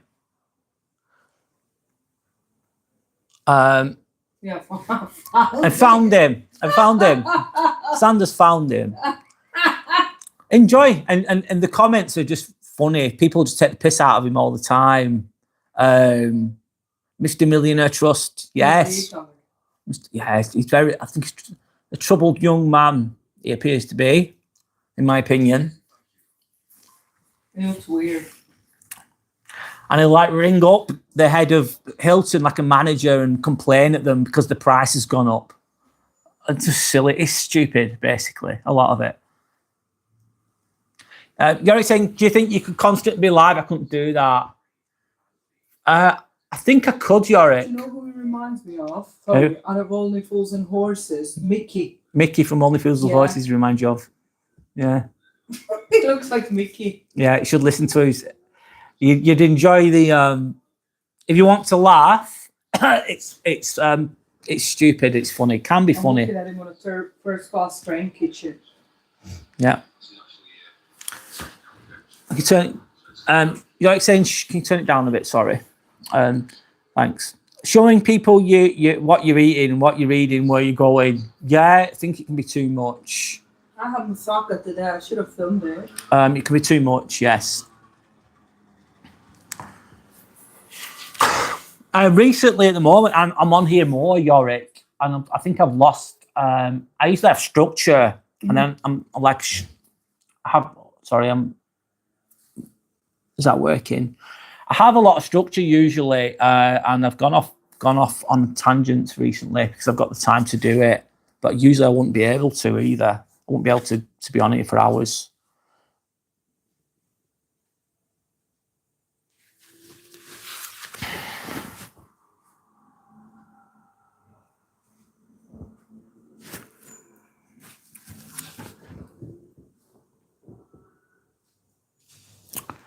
Elon Musk became the world's first trillionaire on other news. Ah, Never heard of a trillionaire. so Elon Musk has become a trillionaire. Someone's just told me. Yep. World's first. World's first. Wow. Good for him. I can believe it. Next time Mr. Gold is here, ask him if he knows Mr. Millionaire. He'd probably say, I'm Mr. Millionaire, won't he? As a guess. Trillionaire. Trillionaire, wow. Is that like 3 times a millionaire? Trillionaire. It's like trillionaire. I don't know how many millions are in a trillion. Good question. Because Elon Musk is now a trillionaire. I don't know how it works, Sander. I forgot. You're saying everyone has got Mr. in the name now. Mr. Beast, Mr. Millionaire, Mr. Gold. Can I be Mr. Ambi? No. Yeah. I get what you're saying, though. Zuki's saying, with all the payments, he can now afford backpacks for child payments for all 13 kids. He's 13 kids. Wow, back payments. Yeah, he can definitely afford it. He could afford it 1,000 times over. He's actually South African, isn't he? I think he's South African, or he originates from South Africa. Mr. Elon Musk. I didn't know that until the other week.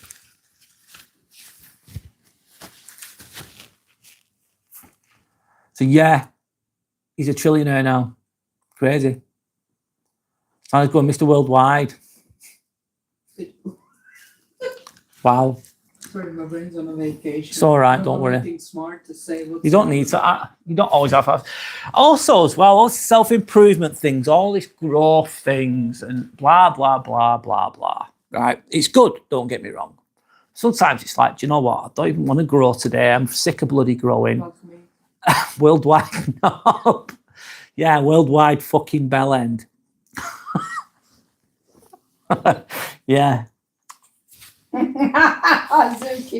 Come and join him on his magical journey around the world being a fucking knob. Fucking majestic knob. I'll fart with my face again. Oh, please don't. No. No more, thank you. I'm all right. I don't want any more poop articles, thank you. No, but it's with my face. Oh, of course it is. Yeah. Stupid. I know.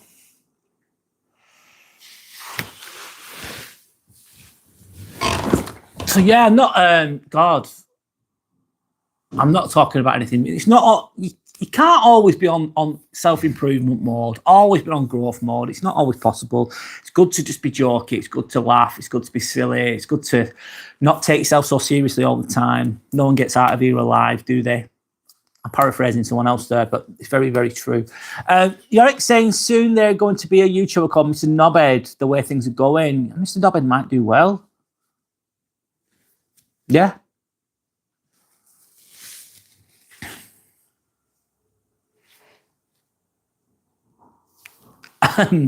That could work. Do you want to be that guy, though, is the question. The guy with the toilet seat over his head does really, really well. It's absolutely stupid. Maybe that's what people want to see as well sometimes. They just want to just escapism, I suppose. I think what I talk about a lot of the time is probably an acquired taste, isn't it? Autophagy.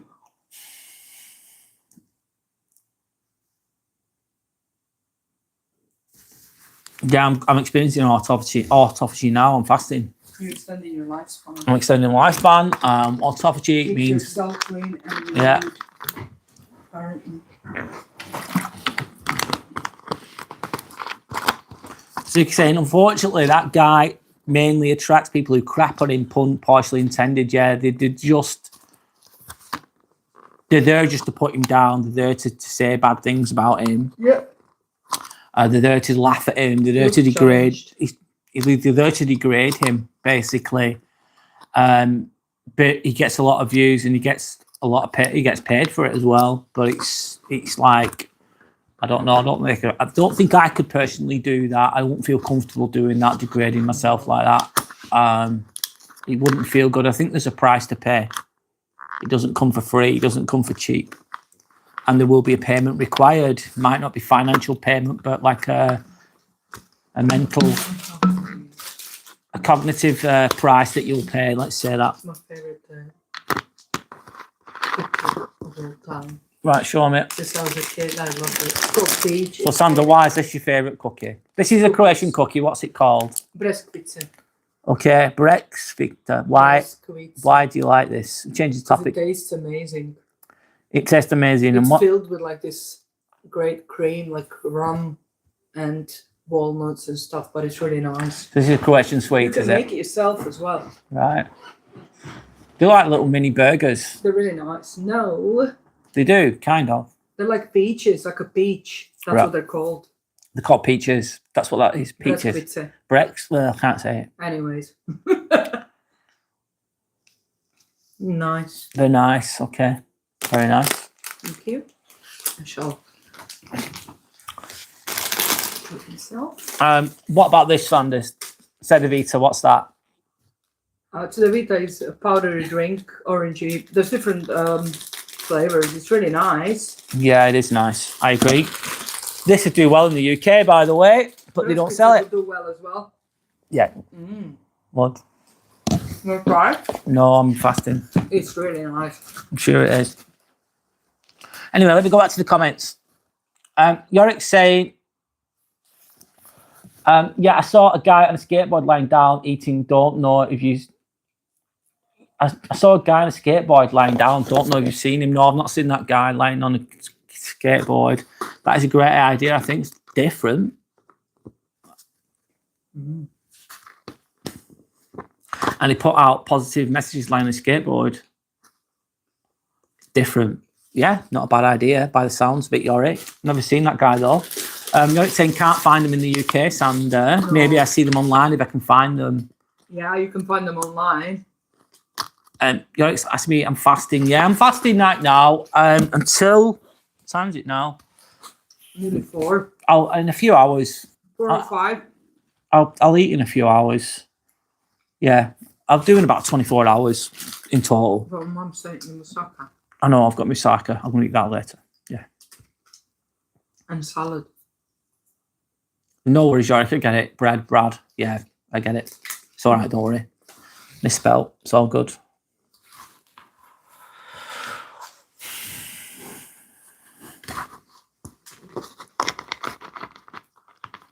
So no breakfast, now comes fasting. Yeah, I do it 2 times a week on average, 24 hours. It's not that difficult. Doing it for the autophagy, which autophagy means body eating itself, and that might sound extreme, but your body's eating all the dead cells. Cell regeneration, basically. It causes cell regeneration. So you have a lot of cells in your body that will just be floating around and they're taking up energy, but like zombie cells, they're not doing anything. They're not doing any good. So your body will start to break them down. Once it runs out of glucose, if the food, let's say, the glucose, then it turns to ketones. Then it starts to clear up the internal. Clears up the insides, basically. That's the benefits of fasting. Obviously, if you do it for 24 hours, it's not too bad, in my opinion. Drink plenty of fluids, water. I drink coffee, black coffee. It's fine, but I think you can overdo it. It's like balance, isn't it? I'm going to eat it all. You're saying so only water, not like the Islam fasting where they don't drink there. That'd be dry fasting. That would only be for a day, though. Very fair play to them. One, they don't drink alcohol, which is a plus. I don't. You don't either, no, but that's a plus for them, in my opinion. And the fasting during Ramadan is a positive for the health as well. Definitely, in my opinion. I think dry fasting it intensifies the benefits. A Muslim doctor that I work with, Yeah. anesthetist, he fasts every single day of his life. doesn't eat at all Yeah. until the night. I know him. Yeah. A nice guy. Dr. No Shot. Yeah, he's a nice guy. Yeah, we have an anaesthetist who fasts every day, like Sanders just said. He's a good guy. He's a good guy, to be fair. He's very calm. He prays every day. Therefore, in a way, I suppose it's like you're praying to yourself to an extent. He won't see it that way, though. That's my interpretation of it. You've been talking to yourself. Talking to yourself, yeah. But it's basically meditating in a way. That's the way I see it. He does it. Keeps him calm. That's probably why he's so nice and calm most of the time. Yeah. I asked him, how can we be so calm in stressful situations? He said, you don't know what's going on inside, though. Yeah, very well. Wise. Yeah, sometimes people can appear calm on the outside and at ease, and they feel like they're just breezing through life, but you don't know what's going on in the inside, do you? Well, he's an extremely kind person, and I've noticed he's kind, yeah. I've noticed when other people influence his methods of work or influence his work and stuff, he's really unhappy because he always tries to do the utmost for his patient and help them in just help the patients as much as possible. And sometimes the pace and the dynamics and the surgeons that want to be really fast and get everything over and done with don't allow him to just do what he wants to do, and then he gets frustrated with that. Yeah, I can see why I get frustrated. Yeah. Yeah. Yeah, he's a good person, though. Great person. What time do I do it, Yorick? I don't know. I just randomly... I don't know what time I ate till last night. Maybe 10 o'clock last night I stopped eating. I don't have a specific time a lot of the time. I just think I stop eating at night and then I just go all day without eating. And then I eat maybe 7 o'clock, 8 o'clock. Maybe that's 22 hours. Sometimes I go to 24. Fasting. I know you can, yeah. 16-8. 16-8 is really easy. Really easy. 8 hours window to eat. 16 hours I'm not eating. 8 of those hours are going to be while you sleep. Really easy, in my opinion.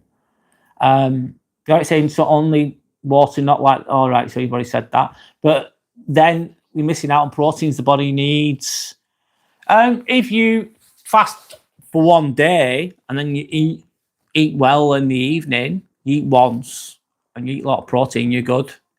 I think your body starts to eat all the fat and things in your body first. I think if you kept doing it too much, if you overdid it, Yorick, then your body's going to miss more of the proteins that it needs. Then you're going to start to become emaciated, aren't you? Meaning that you're going to get really thin. Your body's going to eat the muscle if you fast too much, and that can make you look very unhealthy. All right, sorry, Yorick. No, I meant the doctor who fasts every day. He looks healthy, though. Yeah. He does, doesn't he?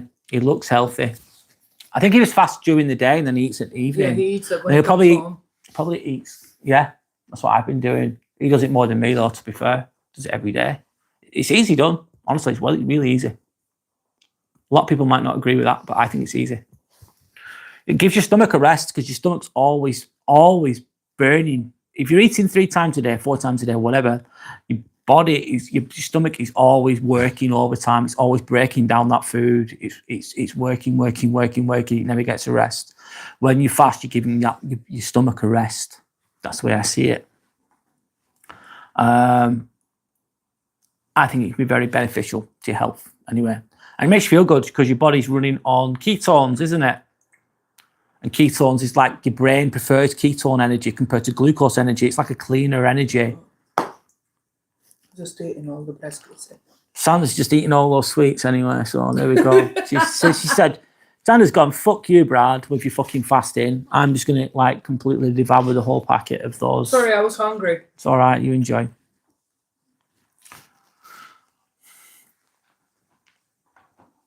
What time are you going out? I'm going to start getting ready soon. No worries, it's fine. I think I'm just going to do a longer one. Like Yorick's said, yeah, I'm going to do a longer one. I'm going to go with the flow, as they say.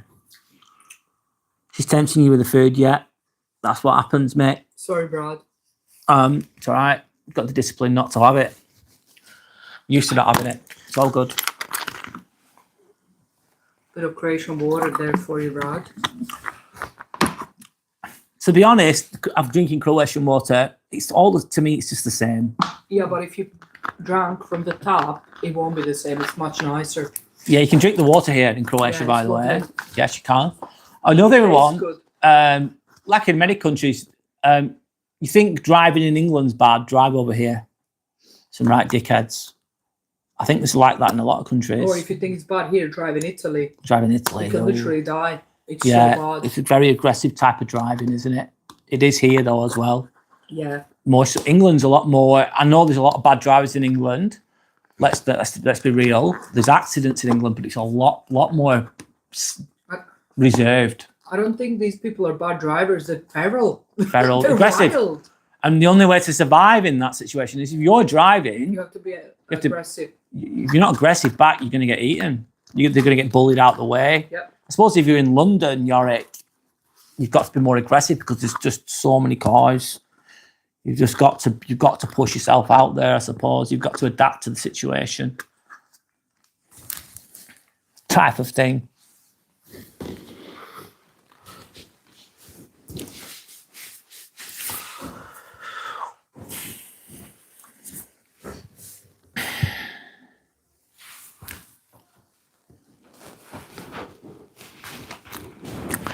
Is there a temptation to eat soon? Yes, there is. Is it kicking in a little bit, Yorick? Yeah, it is, mate. Yeah, it is.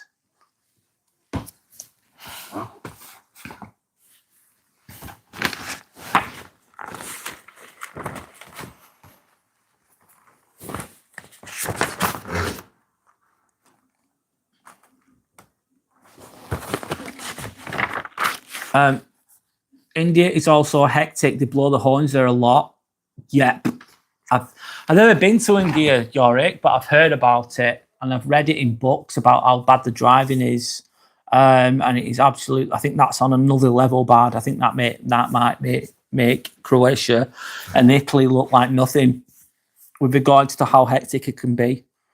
I think it's just a free for all, basically, a crazy free for all.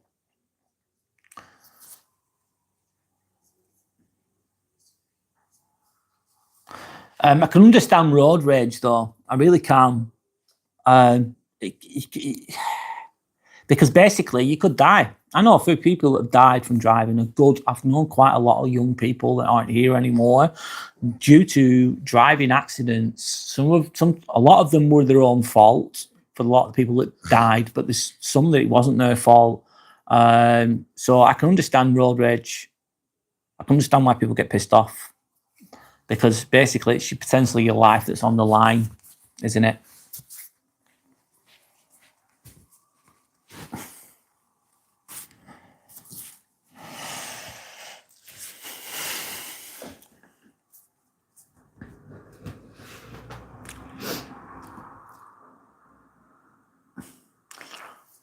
Do you want to speak?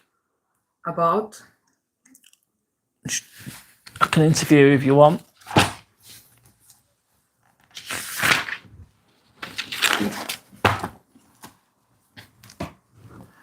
No worries, Yorick. I might go soon to pet shop to get the rabbit treats. Well, he's a lucky rabbit then, isn't he, Yorick? You look after your rabbit. That's good. It's nice. You've got a lucky rabbit, basically.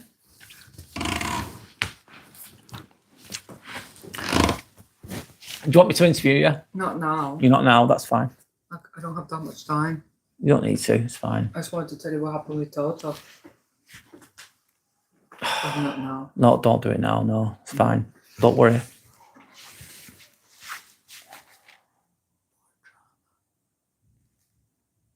Sometimes in life, let's on that note, sometimes in people's lives, sometimes there's always a drama going on. It just never fucking ends.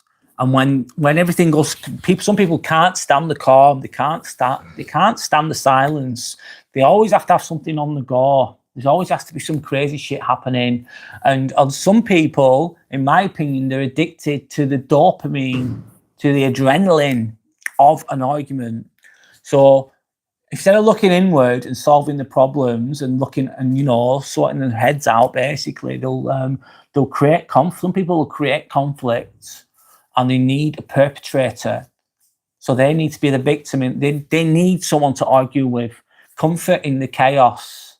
They're comfortable in it. Yeah, well said. I like that. Zuki, thank you. 1 minute. Pin message. Comfort in the chaos, yeah? Absolutely. So some people they need to fucking have an argument. They'll create a situation. They'll call someone out for something. They'll accuse someone of doing something. They'll play victim. Oh, that person's not being very nice. Why are they doing that over there? They were trying to fucking do this to me, weren't they? That type of thinking can go on. And then they're creating chaos. They're creating an argument. And they'll start poking and prodding the other person until they react. And then the other person reacts and the other person gets angry. And then they play victim. Then they've got a perpetrator. Then they've got the chaos. And they're happy with that. Like, oh, I've got an argument. Oh,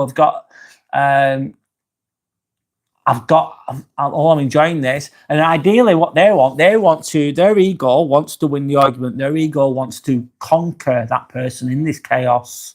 They want to be the hero, the good guy, the savior, the rescuer, or whatever in this chaos that they've created. And that's how they live their lives. And there's always got to be a bad guy. There's always got to be chaos. When everything gets comfortable, like normal, calm, they don't feel uncomfortable in the calm. They don't like it because they have to look at themselves potentially. Dookie saying, I had a friend like that. 90% of their life's issues was directly caused by themselves. Usually the fucking case. Usually it's unconscious though. Usually they're not aware of what they're fucking doing, Zuki. I've known people like that as well. I work with people like that, believe it or not. And then you look back and you think, right, what's gone on? If you just walk into the situation, you think, oh, that person's been wronged. But then you think, oh, it's all these things they were doing beforehand. They've done this wrong. They've done this wrong. They've done this wrong. They've done this wrong. Now they're in this situation now.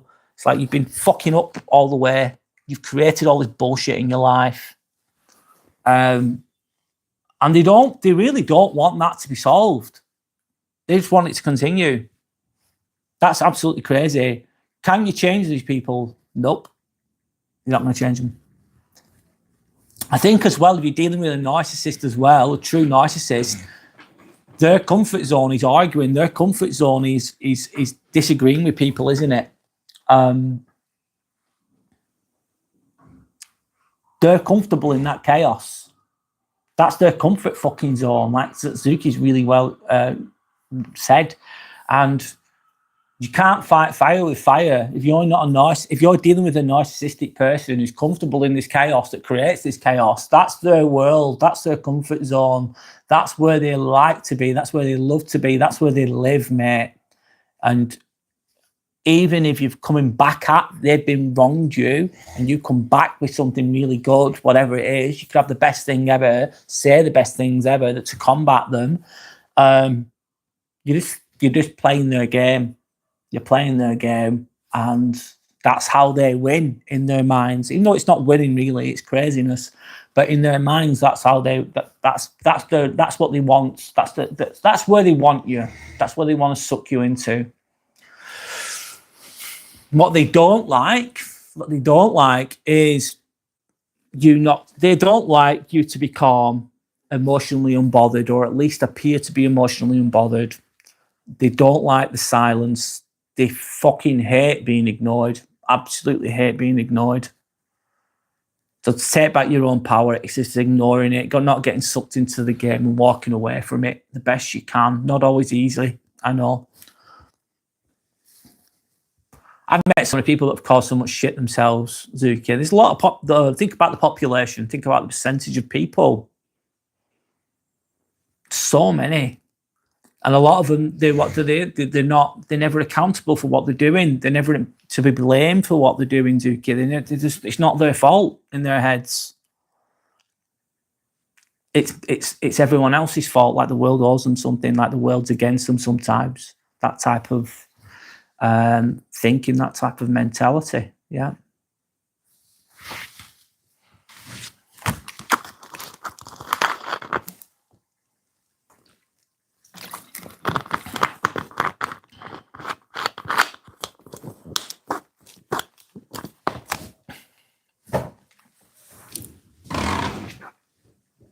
Sorry. Just being quiet for a moment, stretching my legs, of course.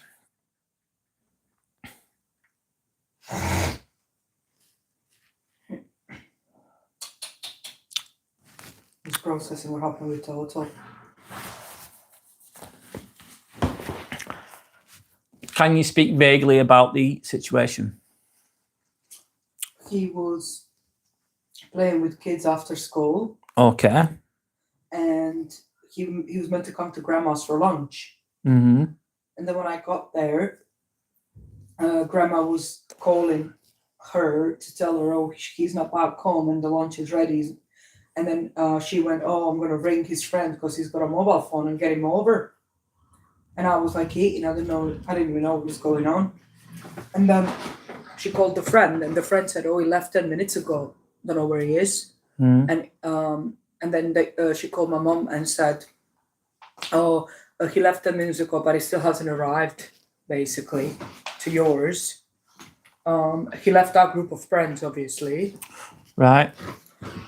And then obviously it was like, they always go to the worst case scenario and they go panic mode. Yeah. Where's the kid? Yeah. And then they sent my dad to go look for him. And then I stood up and I said, I'm going to go with you and stuff. And we went downstairs and he was in front of the building. But what happened next was something that happened to me when I was growing up as well with the same person.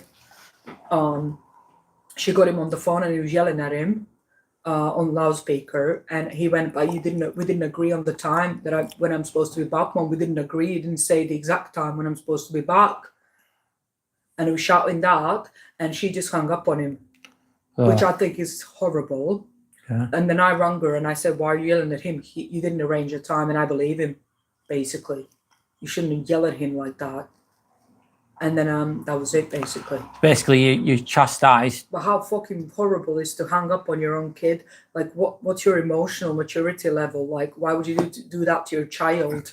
Like, I know you do that to me when we were growing up. I know you do that to your husband, but now you're doing it to your fucking child.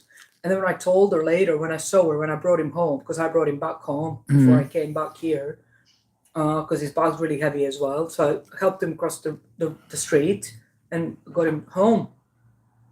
And I said to her, I didn't want to interfere, I said, but he clearly was speaking the truth. And like, you know, the way you hung up on him and stuff, that wasn't right. Should have listened to him and stuff. And she said, I don't give a fuck about him. Oh, brutal. And that was that, basically. I ended the whole conversation because I feel like the kid was right. Yeah, and they didn't agree on the time, because why would the kid lie? And then also, yeah. She's the manipulator anyways, we all know that. And also, he's come back with, you didn't tell me a time. Exactly. She realises that she's right. That, yeah. And then she's gone, I'm going to put the phone down on him because I'm a coward. Boom. That's it.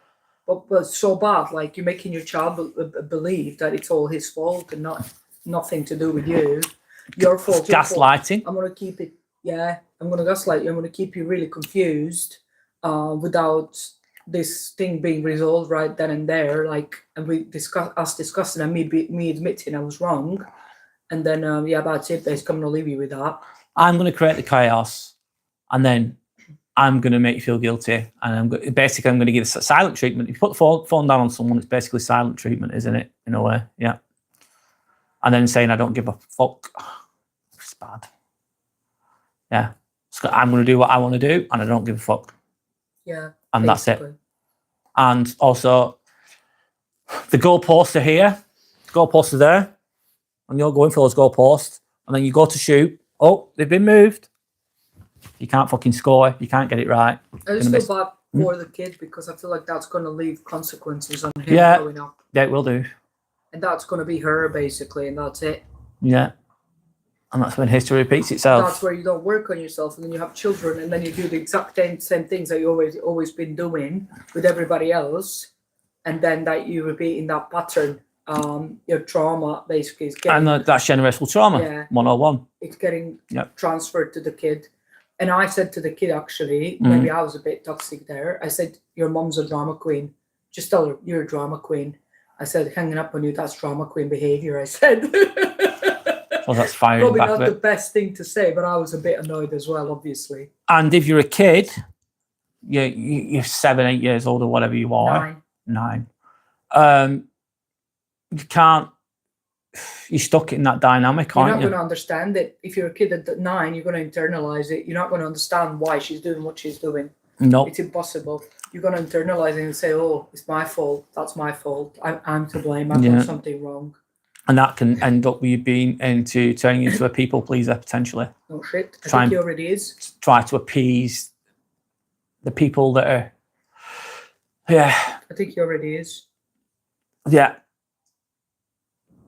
And then, oh God, yeah, it's messy, isn't it? It's frustrating for me because I can't do much about it. I can stand behind him and help as much as I can, but There's nothing you can do. It's hard because it's not my kid.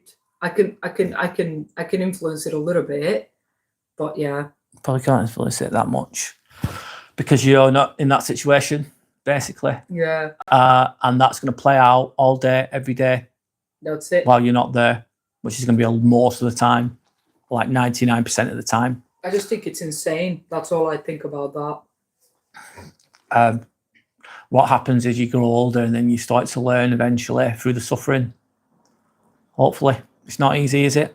Yeah, that narrative plays out all over the world. But wouldn't it be nicer if your mom and dad worked on themselves and then like grew with you and have taken some accountability for their toxicity and but you're watching your mom and dad have not a really good communication in their marriage, and they're not very like good with each other, and then they're shit with you as well in some ways as well. Kind of like that's shit in both ways. That can influence you badly, like so much. Like, why would you want to do that to your kid? And I don't know. It's just weird. Some people just don't deserve to have children, I believe. Children having children. Children having children. Yeah. Jake saying, feeling like someone else is in his corner likely made a big help, Sander. Oh, thank you, Zuki. I hope so. I'll really try. And he's lovely. Honestly, he's such a beautiful, smart, kind, creative boy. And I just want to see him like not go through what I went through. I know it sounds... Yeah, I just want to see him not go through what I had to go through, basically. But I hope he's going to be different. Maybe he will see it differently because he's a male kid. He's a boy. Maybe boys see it differently than girls. I don't know. But I tried to talk to him about his feelings because he was mentioning some bullies at school on the way home. And I said, oh, but how do you feel about those bullies? Like, how do you see them? And he said, I don't know. That's what he said. And I just said, like, maybe when the bullying's happening or they're going crazy, he said there's 3 worst kids in his classroom that make they create a lot of problems for the teacher, for them. And I said, maybe take a deep breath and tell yourself, this is not about me, this is their behavior. Maybe try and do stuff like that. That's all I said, basically. But it's hard out there, And if you're 9 years old, you're growing, and you're seeing like, that love is conditional, really. Mom and dad are not happy with me. And I know it's like every day they're not happy with him with something. And they're not communicating about how, I don't know what happens behind closed doors. I'm sure they're not all bad parents, by the way. But it feels like they're blaming him. And I feel like they're constantly making him out to be like, the bad guy. You've done this. So therefore, no Roblox tonight, no television. You can't go on the iPad. We're going to talk when we get home, which is okay. But then today, again, he was made to feel guilty. So I'm feeling like a pattern, repeating. My sister hasn't learned anything from her upbringing. Obviously hasn't learned much. And then she's just literally repeating those patterns with her own child. And it's like, Domestication. Yeah, and it's like hard to watch as an outsider that's working on themselves and trying to heal from all that's happened to me.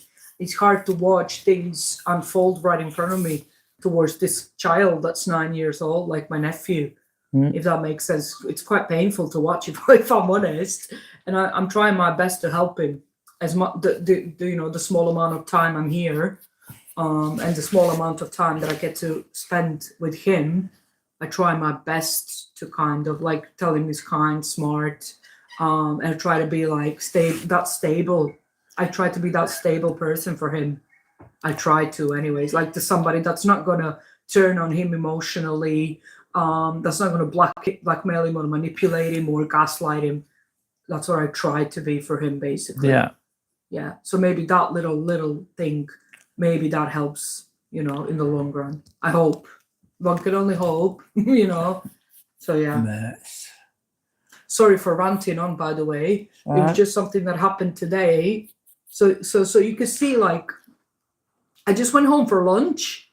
Because my mum rang me and said, Moussaka is ready, I just went home briefly for like half an hour. How long have I been away? Half an hour. Not long. And all that happened in those half an hour. Can you imagine? Do you know what I mean? It's crazy. And that'll just be a slice of it, a tiny bit.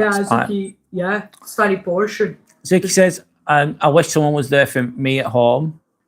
I know. Oh, I know, Zuki. I wish somebody was there for me at home as well. I could totally relate to that, by the way.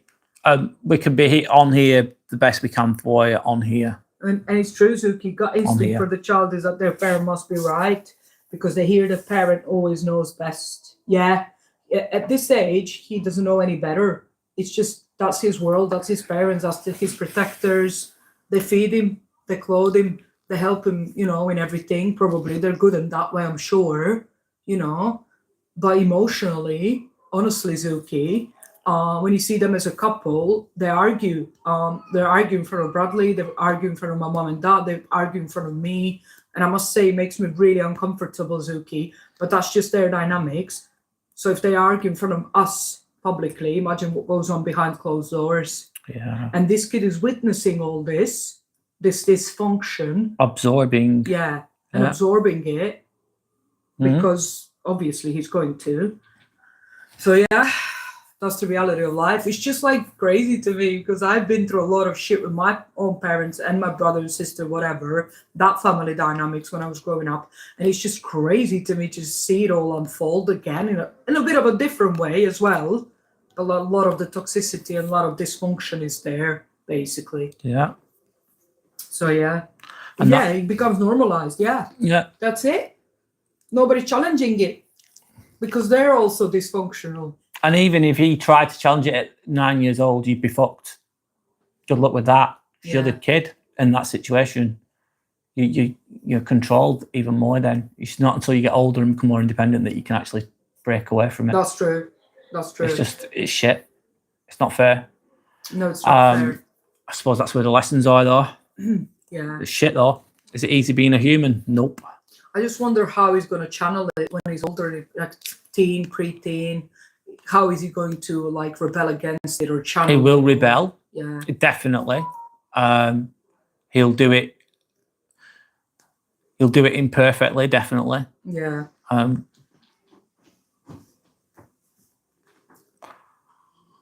they won't know what to do.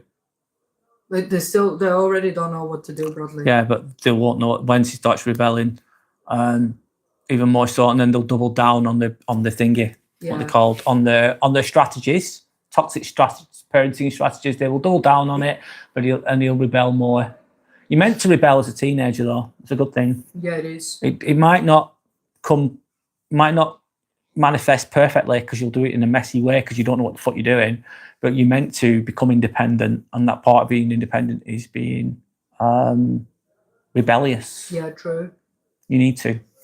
But also, I always believe, and it's obvious that children learn from examples. So they don't learn from your words and what you tell them and what you say to them. They learn by observing and by absorbing the energy around them. That's how they actually learn. Because, like, for example, if you tell your child, don't smoke, whilst at the same time you're a chain smoker, you're smoking one after the other, Yeah. and you tell your child, oh, don't smoke, it's bad for you. Of course they're going to be end up more than likely they're going to be ending up smoking, because they're going to think it's normal and it's okay. My mom's still alive, she smokes, you know. They learn by example. So if their example is a dysfunction between mom and dad, like there's love there, but there's also so much dysfunction. There's shit communication. There's hanging up on the phone, and it's happening to me as well. My mom's doing it to me. My dad's frustrated and angry a lot, worried. Of course, it's gonna bloody affect him, and he doesn't have siblings, so he's on his own in a way. And yeah, that's how it feels, anyways, from my observer point of view. And then in later life, you get attracted to those types of people, don't you? Those types of relationships, friendships, or relationships. Suki saying, and the acts and the rebellion can feel like a challenge to their authority and their parenting. Yeah. Yeah. Like, how dare you go against me in my fucking ways? You're living under my roof now.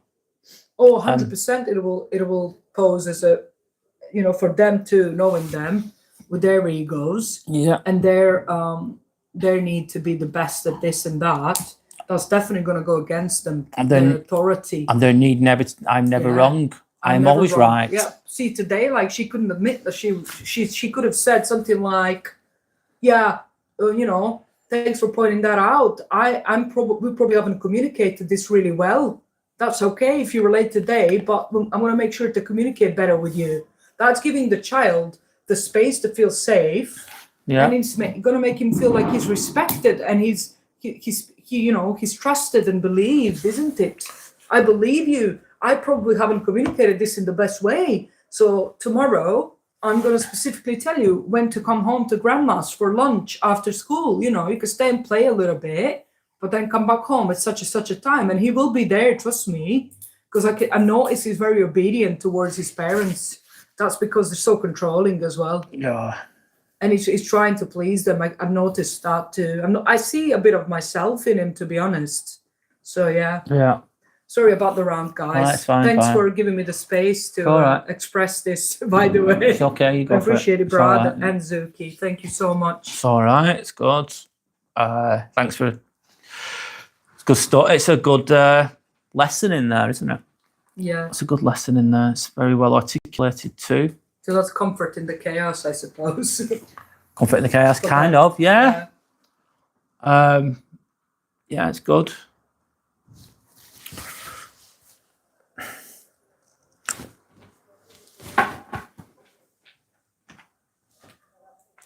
I'm on holiday and I'm doing a lot of like random fucking lives. I really do need to be more structured, don't I think? I need to change the topic a little bit.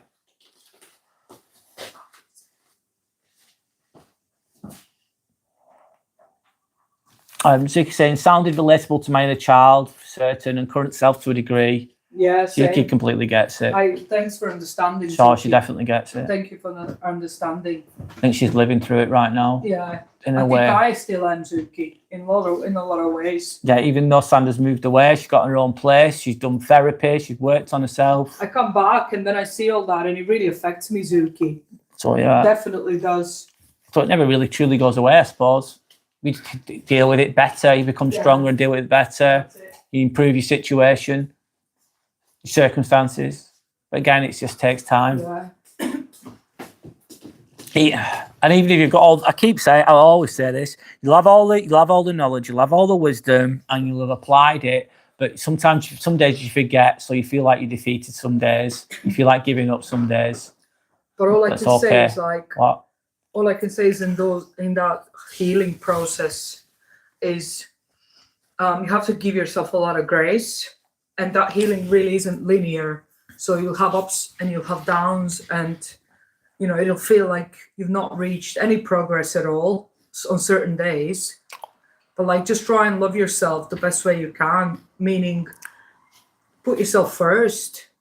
Just put yourself first, because if you don't give love to yourself, nobody else will. That's literally how it goes. Some people will just try and use you no matter what you do. And they're never going to appreciate you or see you the way that you actually are, that you deserve to be seen. No. And that is literally a fact. And unfortunately, a lot of the times, that's our closest family. That's literally the closest family, the ones that don't see us in the way that we want and need to be seen. No, they don't see in it the at way all. that No. we are. So yeah.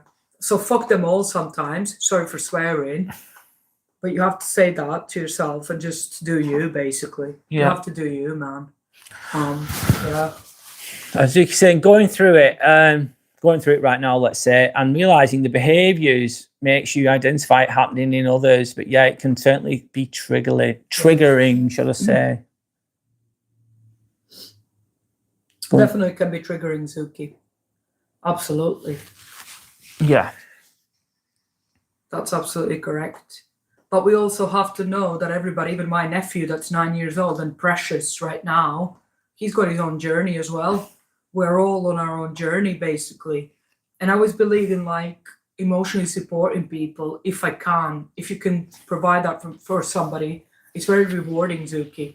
And there's growth for you in that as well. Yeah. And yeah, but it's also really nice to find that person that emotionally supports us as well and understands us.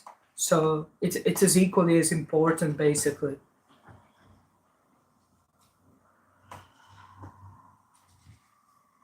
Have you ever been in therapy, Zuki?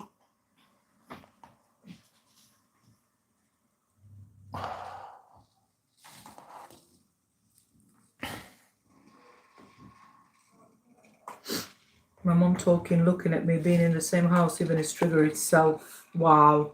Yeah, Zuki, I can imagine. Let me read this out. So honestly, my mum talking, looking at me, being in the same house, even is triggering. It's a trigger in itself. Thank you, Sandra. Try my best to put my experience to the benefit of others when the opportunities arise. And yes, I have, Sandra, a few times. You've been to therapy. You can tell by the way you speak, Zuki speaks, what she articulates, that she's got a lot of knowledge, wisdom, and experience. Definitely, yeah. Oh, with loads, absolutely loads. You know more than me at 25, Zuki. Oh, same here. When I was 25, I wasn't as knowledgeable as you. I wasn't as insightful as you. No, I wasn't. So honestly, no, I wasn't. In that way, you definitely have an advantage. To yeah, me. It might not feel Trust like it me. right now, but Yeah. you do. Yeah, I wasn't that. I had some wisdom and knowledge at 25. However, Yeah.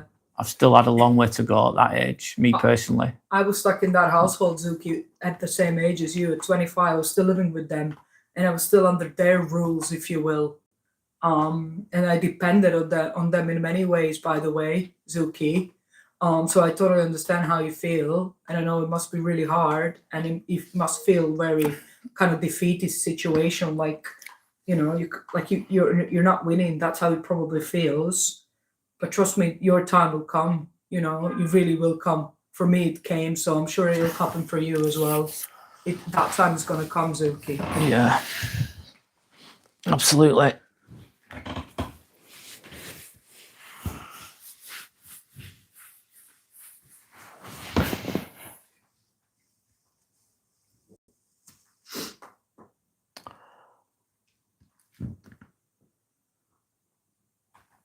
It's okay, Zuki. Thank you. Thank you for relating. It means a lot, by the way. Yeah. Because, somebody relating just makes you feel better about things because somebody can relate to what you're going through and how you feel, basically. For the most part, obviously. But within the demographic that you're living in, within the house that you're living in, it can feel very lonely, can't it? Yeah, absolutely. Within the people that are around you, because they're not going to talk like we are right now. No, they won't. Most people don't. That's the thing. Most people don't talk like this, this way, about these topics, in this depth. That's true. You very rarely find people that will go that far with this. They just won't. That can be because you're in the work environment, you don't have time, people can't be asked. A lot of time people just don't talk about these types of things because they don't know about it, they're not aware of it, they don't acknowledge it, they don't want to talk about it, they don't find it interesting, or they just don't have the emotional depth to be able to speak in this way. Totally agree, Brad. They just don't. A lot of society. Loads. Fucking shitloads. Yeah, that's the part where you feel lonely. you feel like weird. Am I the only weirdo here? That's how I felt in my household. Nobody ever talked to me on this level. Nope. The Brad talks to me and you. No. and you talking to us as well. So like I said, that's why this space makes this space invaluable to me. Oh, it's lovely, that, Zuki. That's amazing. Oh, you're lovely, Zuki. Thank you. I find a lot of benefits from this place as well. Yeah, by I the do way, too. Zuki. Yeah, because all my life really, I felt a bit different. Yeah, I me have. too. Yeah. Yeah, shit. Misunderstood. But I didn't realise it when I was younger. No, I didn't you know. don't. I didn't know. I thought, oh shit. And a lot of the times you can't really go deep because the situation won't allow you to. You just don't do it. You don't speak about it. You just keep walking on eggshells and that's it, basically. And that's it. Yeah. And then you end up developing coping mechanisms which aren't the best. Therefore, Anxiety. people pleaser. Yeah. Anxiety. Depression. Yeah. Suppressing your emotions. Yeah, depression, isn't it? Suppressing your emotions or whatever. Being insecure about this, that, the other, being underconfident. There can be consequences of this type of setup. I think I've experienced it. I have experienced it, but it's just been. I've definitely experienced a lot of emotional disconnection in my life. Yeah, same. I think I have. Yeah, I have. Yeah, it makes you feel alienated. Like nobody understands you. You can't talk to anybody like this around in your space, anyways. No. And I don't even remember even talking to my friends like this, Suki. My friends, some of them, they're really nice people. I'm meeting my 2 friends soon, by the way. I'm gonna have to go get ready really soon. But they're lovely people. But most of the things are surface level with people, I find. Nobody digs deep and like talks about these important things like your emotions, your emotional intelligence, how you feel. How do you feel about that? That kind of thing. That's why I asked my nephew today, how do those bullies make you feel? Because they're gonna make you feel a certain way, whether you're aware of it or not. He's only 9. He probably can't really express fully how they make him feel. But I think it's an important conversation to be had. How does that make you feel? How are you going to deal with this? How are you going to cope with how you feel about this person? That's a very important conversation. And the sooner you have it at age 9, perfect. There's never any perfect time for it. But it's not going to happen. If you're going to have it, you're going to have it early on in life, aren't you? It's not going to happen. I know, yeah. But realistically, that's not going to happen in that scenario. Nope. But that's not going to happen because they've never had that conversation with themselves so there you or go. each other. It's not going to happen. That's why. That's the truth. Yep. It'd be great if it did. But it's not going to do. Maybe when he's older. Yeah, the safety in the expression of your emotions. There's nothing more important, Zuki, isn't there? That's the most important thing. I agree. I really get the opportunities myself, and you're right. You're very right, Sander. It allows safety in the expression of your emotions. Yeah, definitely. I remember being younger, and I'd get upset with something. I'd be really upset, and then I'd get told to shut up, stop going on. You're upsetting the apple cart, basically. Yeah, you're rattling the apple cart. You're upsetting this happy little illusion, and you're upset. Yeah. We don't want to know. Stop being annoyed. Stop expressing your emotions. Shut the fuck up, basically. That's what you're told as a kid. Yeah. And then you think, oh, it's bad. It's bad if I express my emotions. That's not good. I shouldn't do that. I should just hold on to them. But then they don't go away. Those emotions then become your fears and your insecurities. And they don't get dealt with. And they get locked away in Pandora's box. But they're not dealt with. And that can then lead to substance abuse. You know what I mean? It ends up as trauma, doesn't it, really? Various addictions. Trauma. Various behavioural patterns. Yeah, to avoid you've got to avoid Pandora's box because you've trapped all your emotions in them and you don't dare go there and you deal with it with avoidance, don't you? Distractions. Those distractions can be very, very toxic. Yeah. I remember growing up and I was really emotional as a child. Mm. And I had all these emotions. And my dad used to think something's really wrong with me, like mentally, like I'm mentally challenged. That's how far they went with it. The fact that I was really emotional and sensitive in some ways And I was that kind of a child that needed that softer approach that I never got, obviously. Or I would get it, but with a cost. Or I would get it, but then the day after it would go back to normal. But yeah, my dad thought I was like mentally challenged just because it was emotional, basically. And I wanted to communicate things rather than get angry and get manipulative or gaslight, etc., etc., etc. Yeah. So yeah, it's fun. It can be very fun. As Vicky's saying, eating disorders too. In my case, that's basically comfort eating, isn't it? Yeah. Binge eating, emotional eating.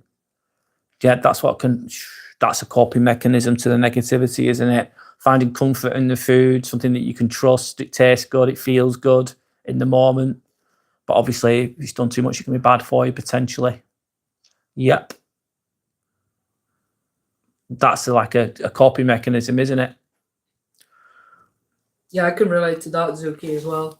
And people do it in different ways. Some people become workaholics. Yeah, just to avoid those emotions and dealing with whatever. Just to avoid anything, to avoid themselves. Or they're really busy all the time. They're always going on holidays. They're always going out for meals out. They're always doing something. They can never stop. It's called numbing, isn't it? Or buying things. Buying stuff to make yourself feel better instantaneously. Or bullying someone else. That's what some people do. I'm going to take the piss out of people to make myself feel better. I'm going to put them down. There's lots of different ways people deal with it. I think if you're binge eating or whatever, it's more of it's self-harm in a way, isn't it? Yeah. It's kind of self-harm. No worries. It's better. At least it's better than bloody harming other people. Mine was drugs, taking drugs. It's difficult. It's difficult. Yeah, it is. Yeah.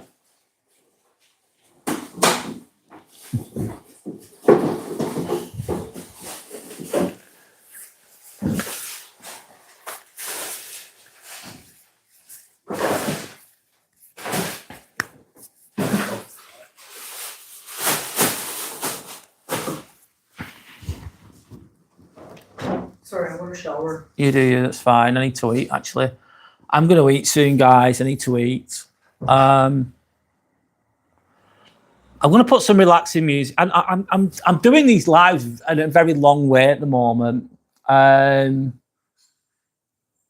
need to be more structured, I think, going forward. Sorry if I've not been. I've been very random with it, very free flowing with it, and sometimes that's a really good thing. Maybe I need to review what I'm doing going forwards later on with regards to the content that I'm creating. I'm overthinking it, I think. Yeah, don't get yourself too hungry. I'm really hungry right now, Zuki. I can eat. I'm going to keep the live going. I'm trying to get if I'm honest, I'm trying to get my watch hours up. I've been getting my watch hours up because I've been doing more lives recently. They've been less concise, let's say that, but I've been doing more lives. I've been doing them nearly every day. And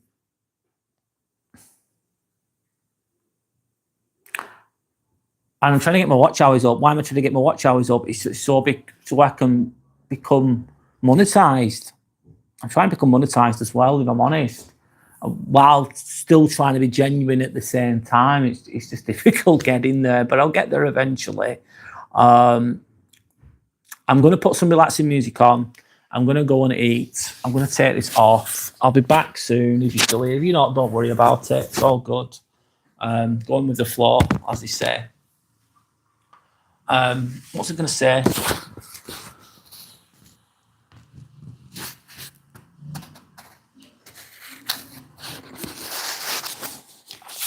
Have you been able to deal with the... Can I ask you a question, Zuki? Sorry, I don't need to be too intrusive. How are you dealing with the binge eating, emotional eating, let's say? Do you feel like you can get on top of it, or does it overwhelm you sometimes? Is it something that you're currently working on, or is it something that you've overcome? Is the question. I'm just gonna put this on. Back in 15 minutes. I'm gonna put some relaxing music on.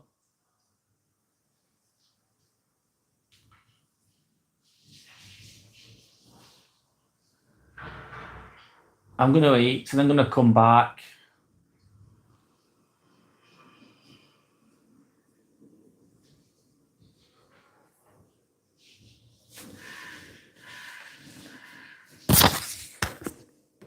If it works, hopefully.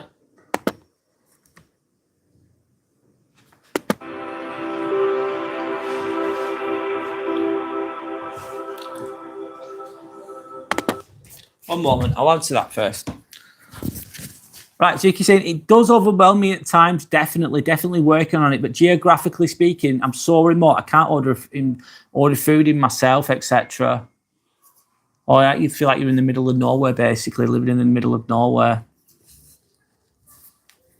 I can eat loads as well sometimes, believe it or not.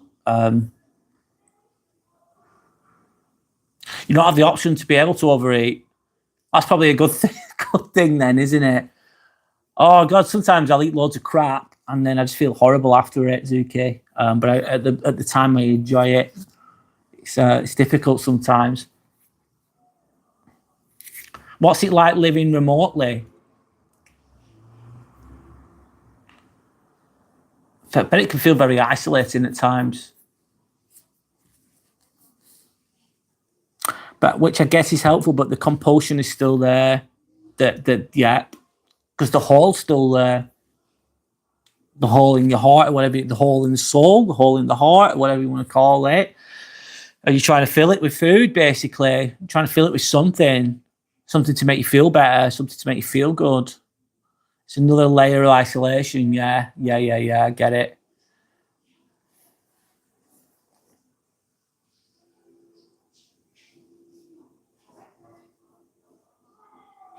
You're just trying to improve your situation and all. Just taking one step at a time. It's on top of the inner isolation of home life. Yep.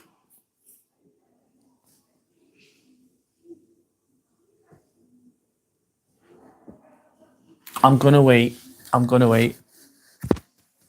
Give me a minute. On the food note, I'm gonna wait. I've not eaten for, I don't know how many hours I've done.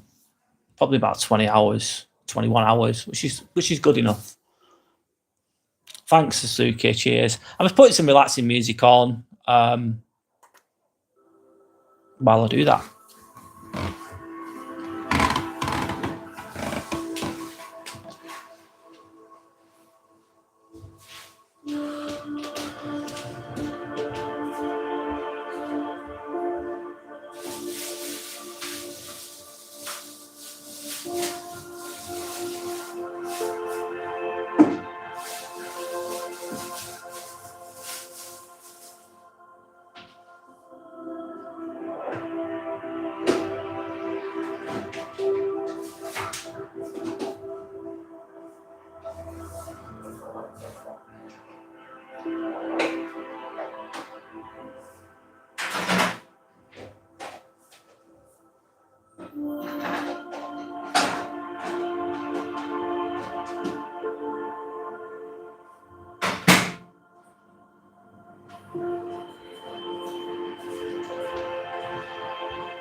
Yeah, I'm just gonna wait. I've left that on for a while. Okay.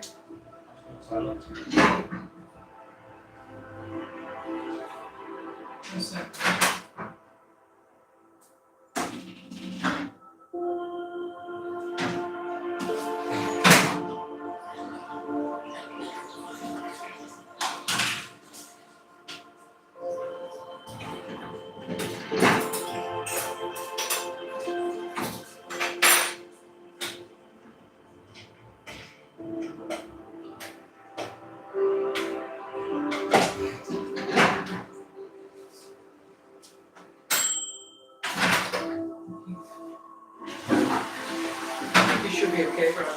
Running straight from this. Brad, What? running straight from this. Yeah, easier. Colour it on.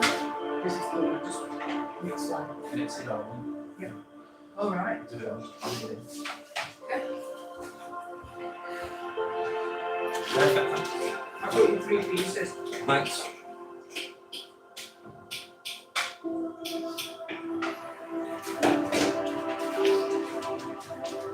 Ramasaka is definitely better than mine. I could put my hands up without one. Beautiful, thank you. She makes it on the Saka so much better. Trust me, you'll see. Yum yum yum kind of situation. Yeah, isn't it amazing? I'm trying to help you by removing this. Sorry, I'm trying to help you. Is that better? Yeah.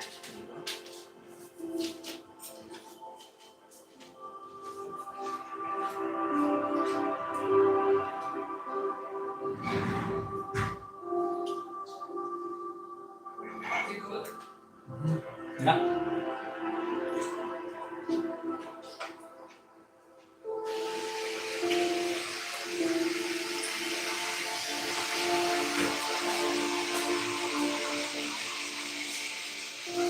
Putting that in red.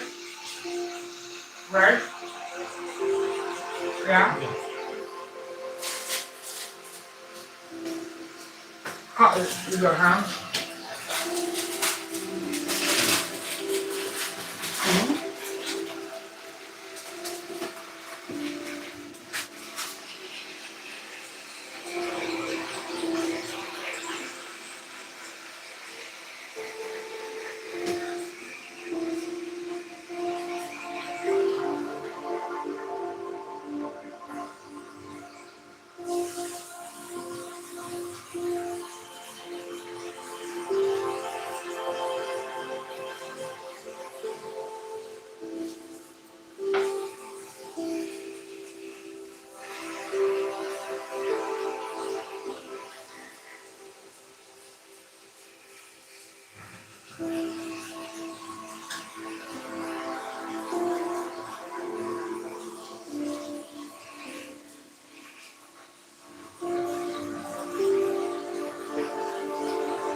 What?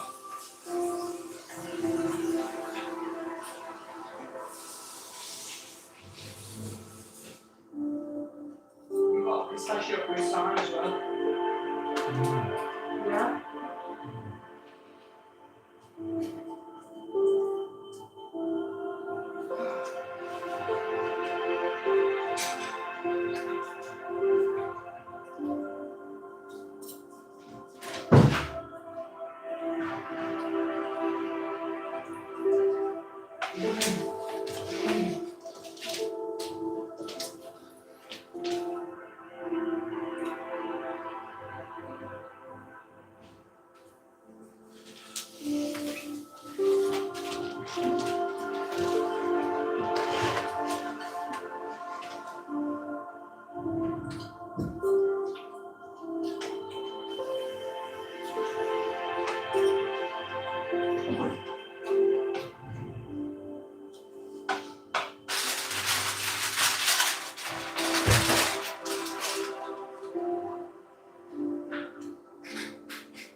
Is that enough, Brad? Mm-hmm.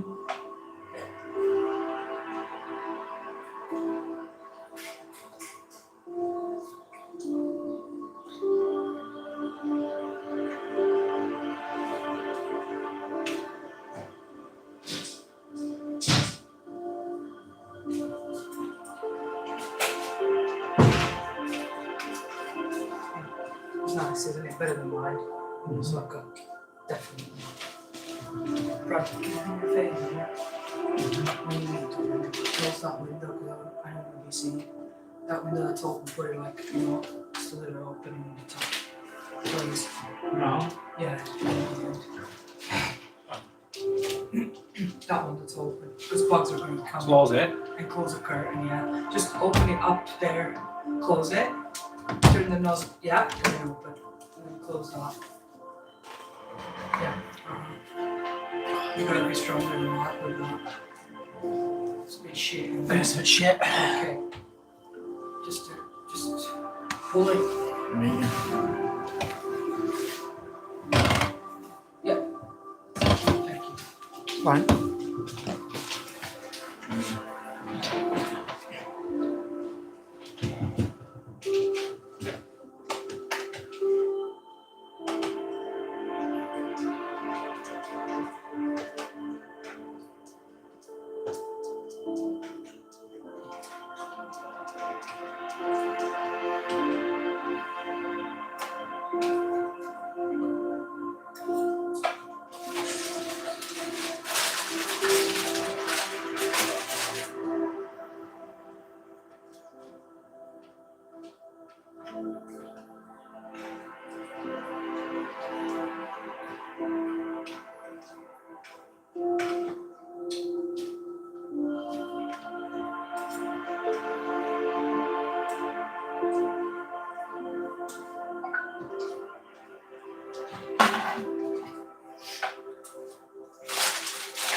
Is it like that?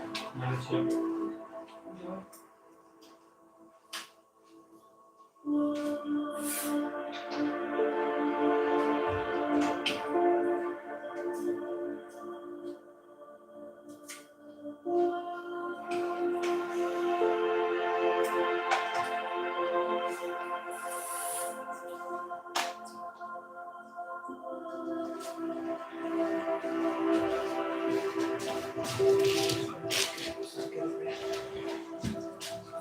I've got you 3 pieces, I hope that's enough. You're not nice. Sure.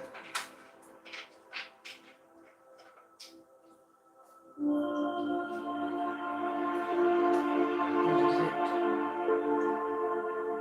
Another mosquito.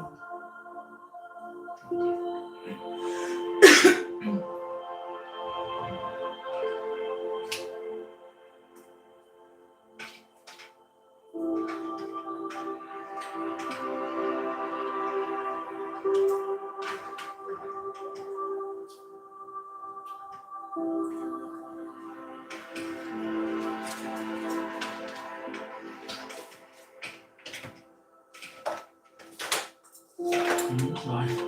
Look. Not better than mine. It's not good. I know, but that's better, in my opinion.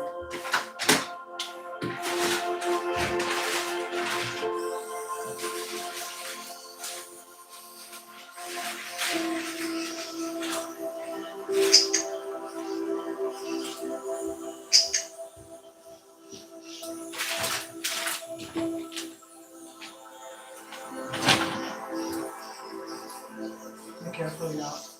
Right.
Is that enough? Sure.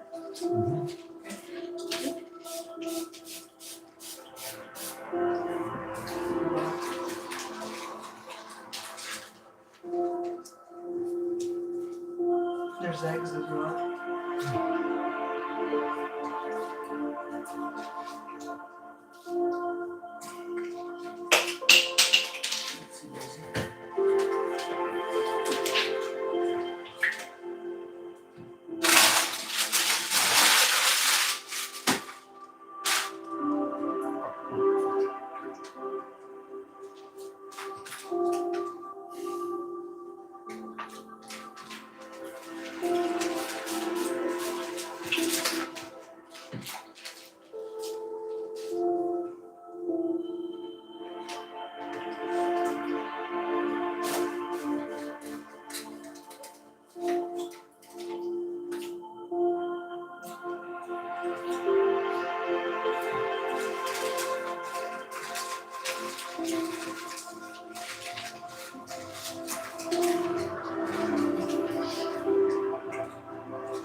There's a bin down there.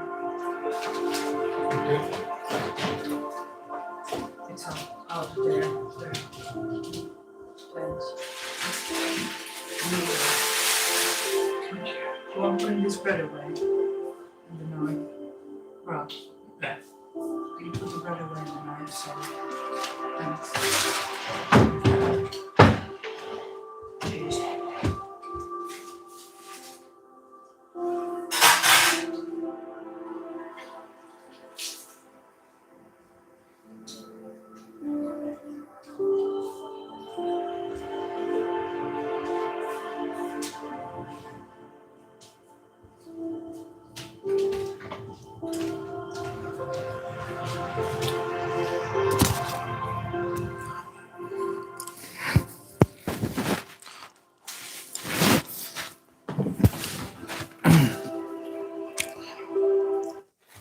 Right, I'm back. One moment. Sorry, I just needed to eat. I fasted all day, man. Did all right, but I needed to eat. I've just eaten moussaka with cabbage, and then I've had a really nice pistachio croissant. It was amazing. Trust me, it's really nice. Oh, yeah, that was nice. Very nice.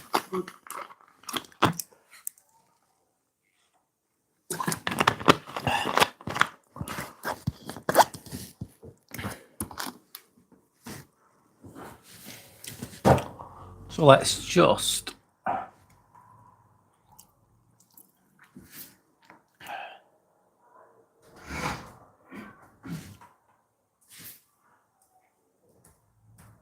Bro, what's the time? Sorry. it's 5:20 here. Croatia it is. Oh shit, thanks. What time do you need to be gone? I need to be there around 7:15, so I have time. You got time.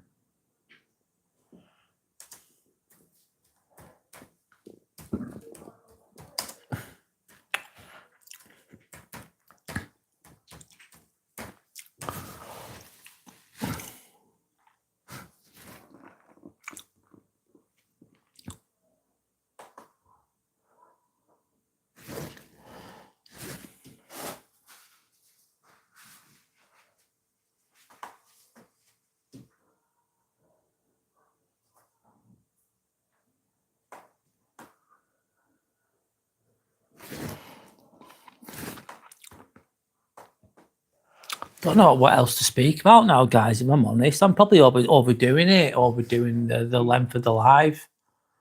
If I'm completely honest, do I need to end it? Is the question. I probably do, don't I? Yeah.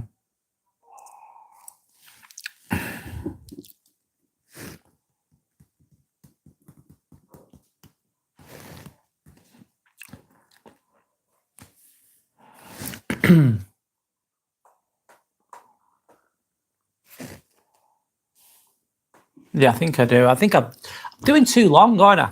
Let's be honest. Sorry if I don't mean to waste anyone's time. I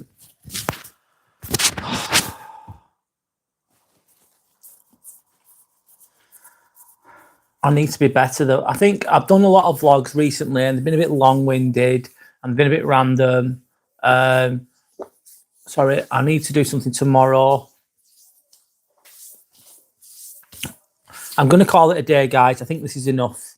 I've nearly done 3 hours. Time flies. In the future, I'm going to be doing more concise live vlogs, probably shorter. I'll be back at the weekends, of course. I'm going to be here tomorrow morning. I'm going to be covering like narcissistic abuse recovery kind of group chat. Sorry, thanks for staying, Zuki. Thanks for staying. Oh, thank you. Thanks. Take care as well. Thanks for the live. No worries. Yeah, I'm going to be speaking about some recovering from narcissistic abuse tomorrow. That's what I'm going to talk about tomorrow morning. I'm going to be live. I'm going to cover that. If you can make it, happy days. If you can't, don't. That's fine. Thank you for your time. Keep looking after yourself. Keep going. I know life's hard sometimes. I know it feels like you're alone. Wish you all the best, But Zuki. Sander wishes you all the best as well, Zuki. Stay strong, Zuki. Yeah, just keep going, Zuki. Basically, stay strong. All right. Hopefully, I'll see you again soon. Thanks for your time and goodbye.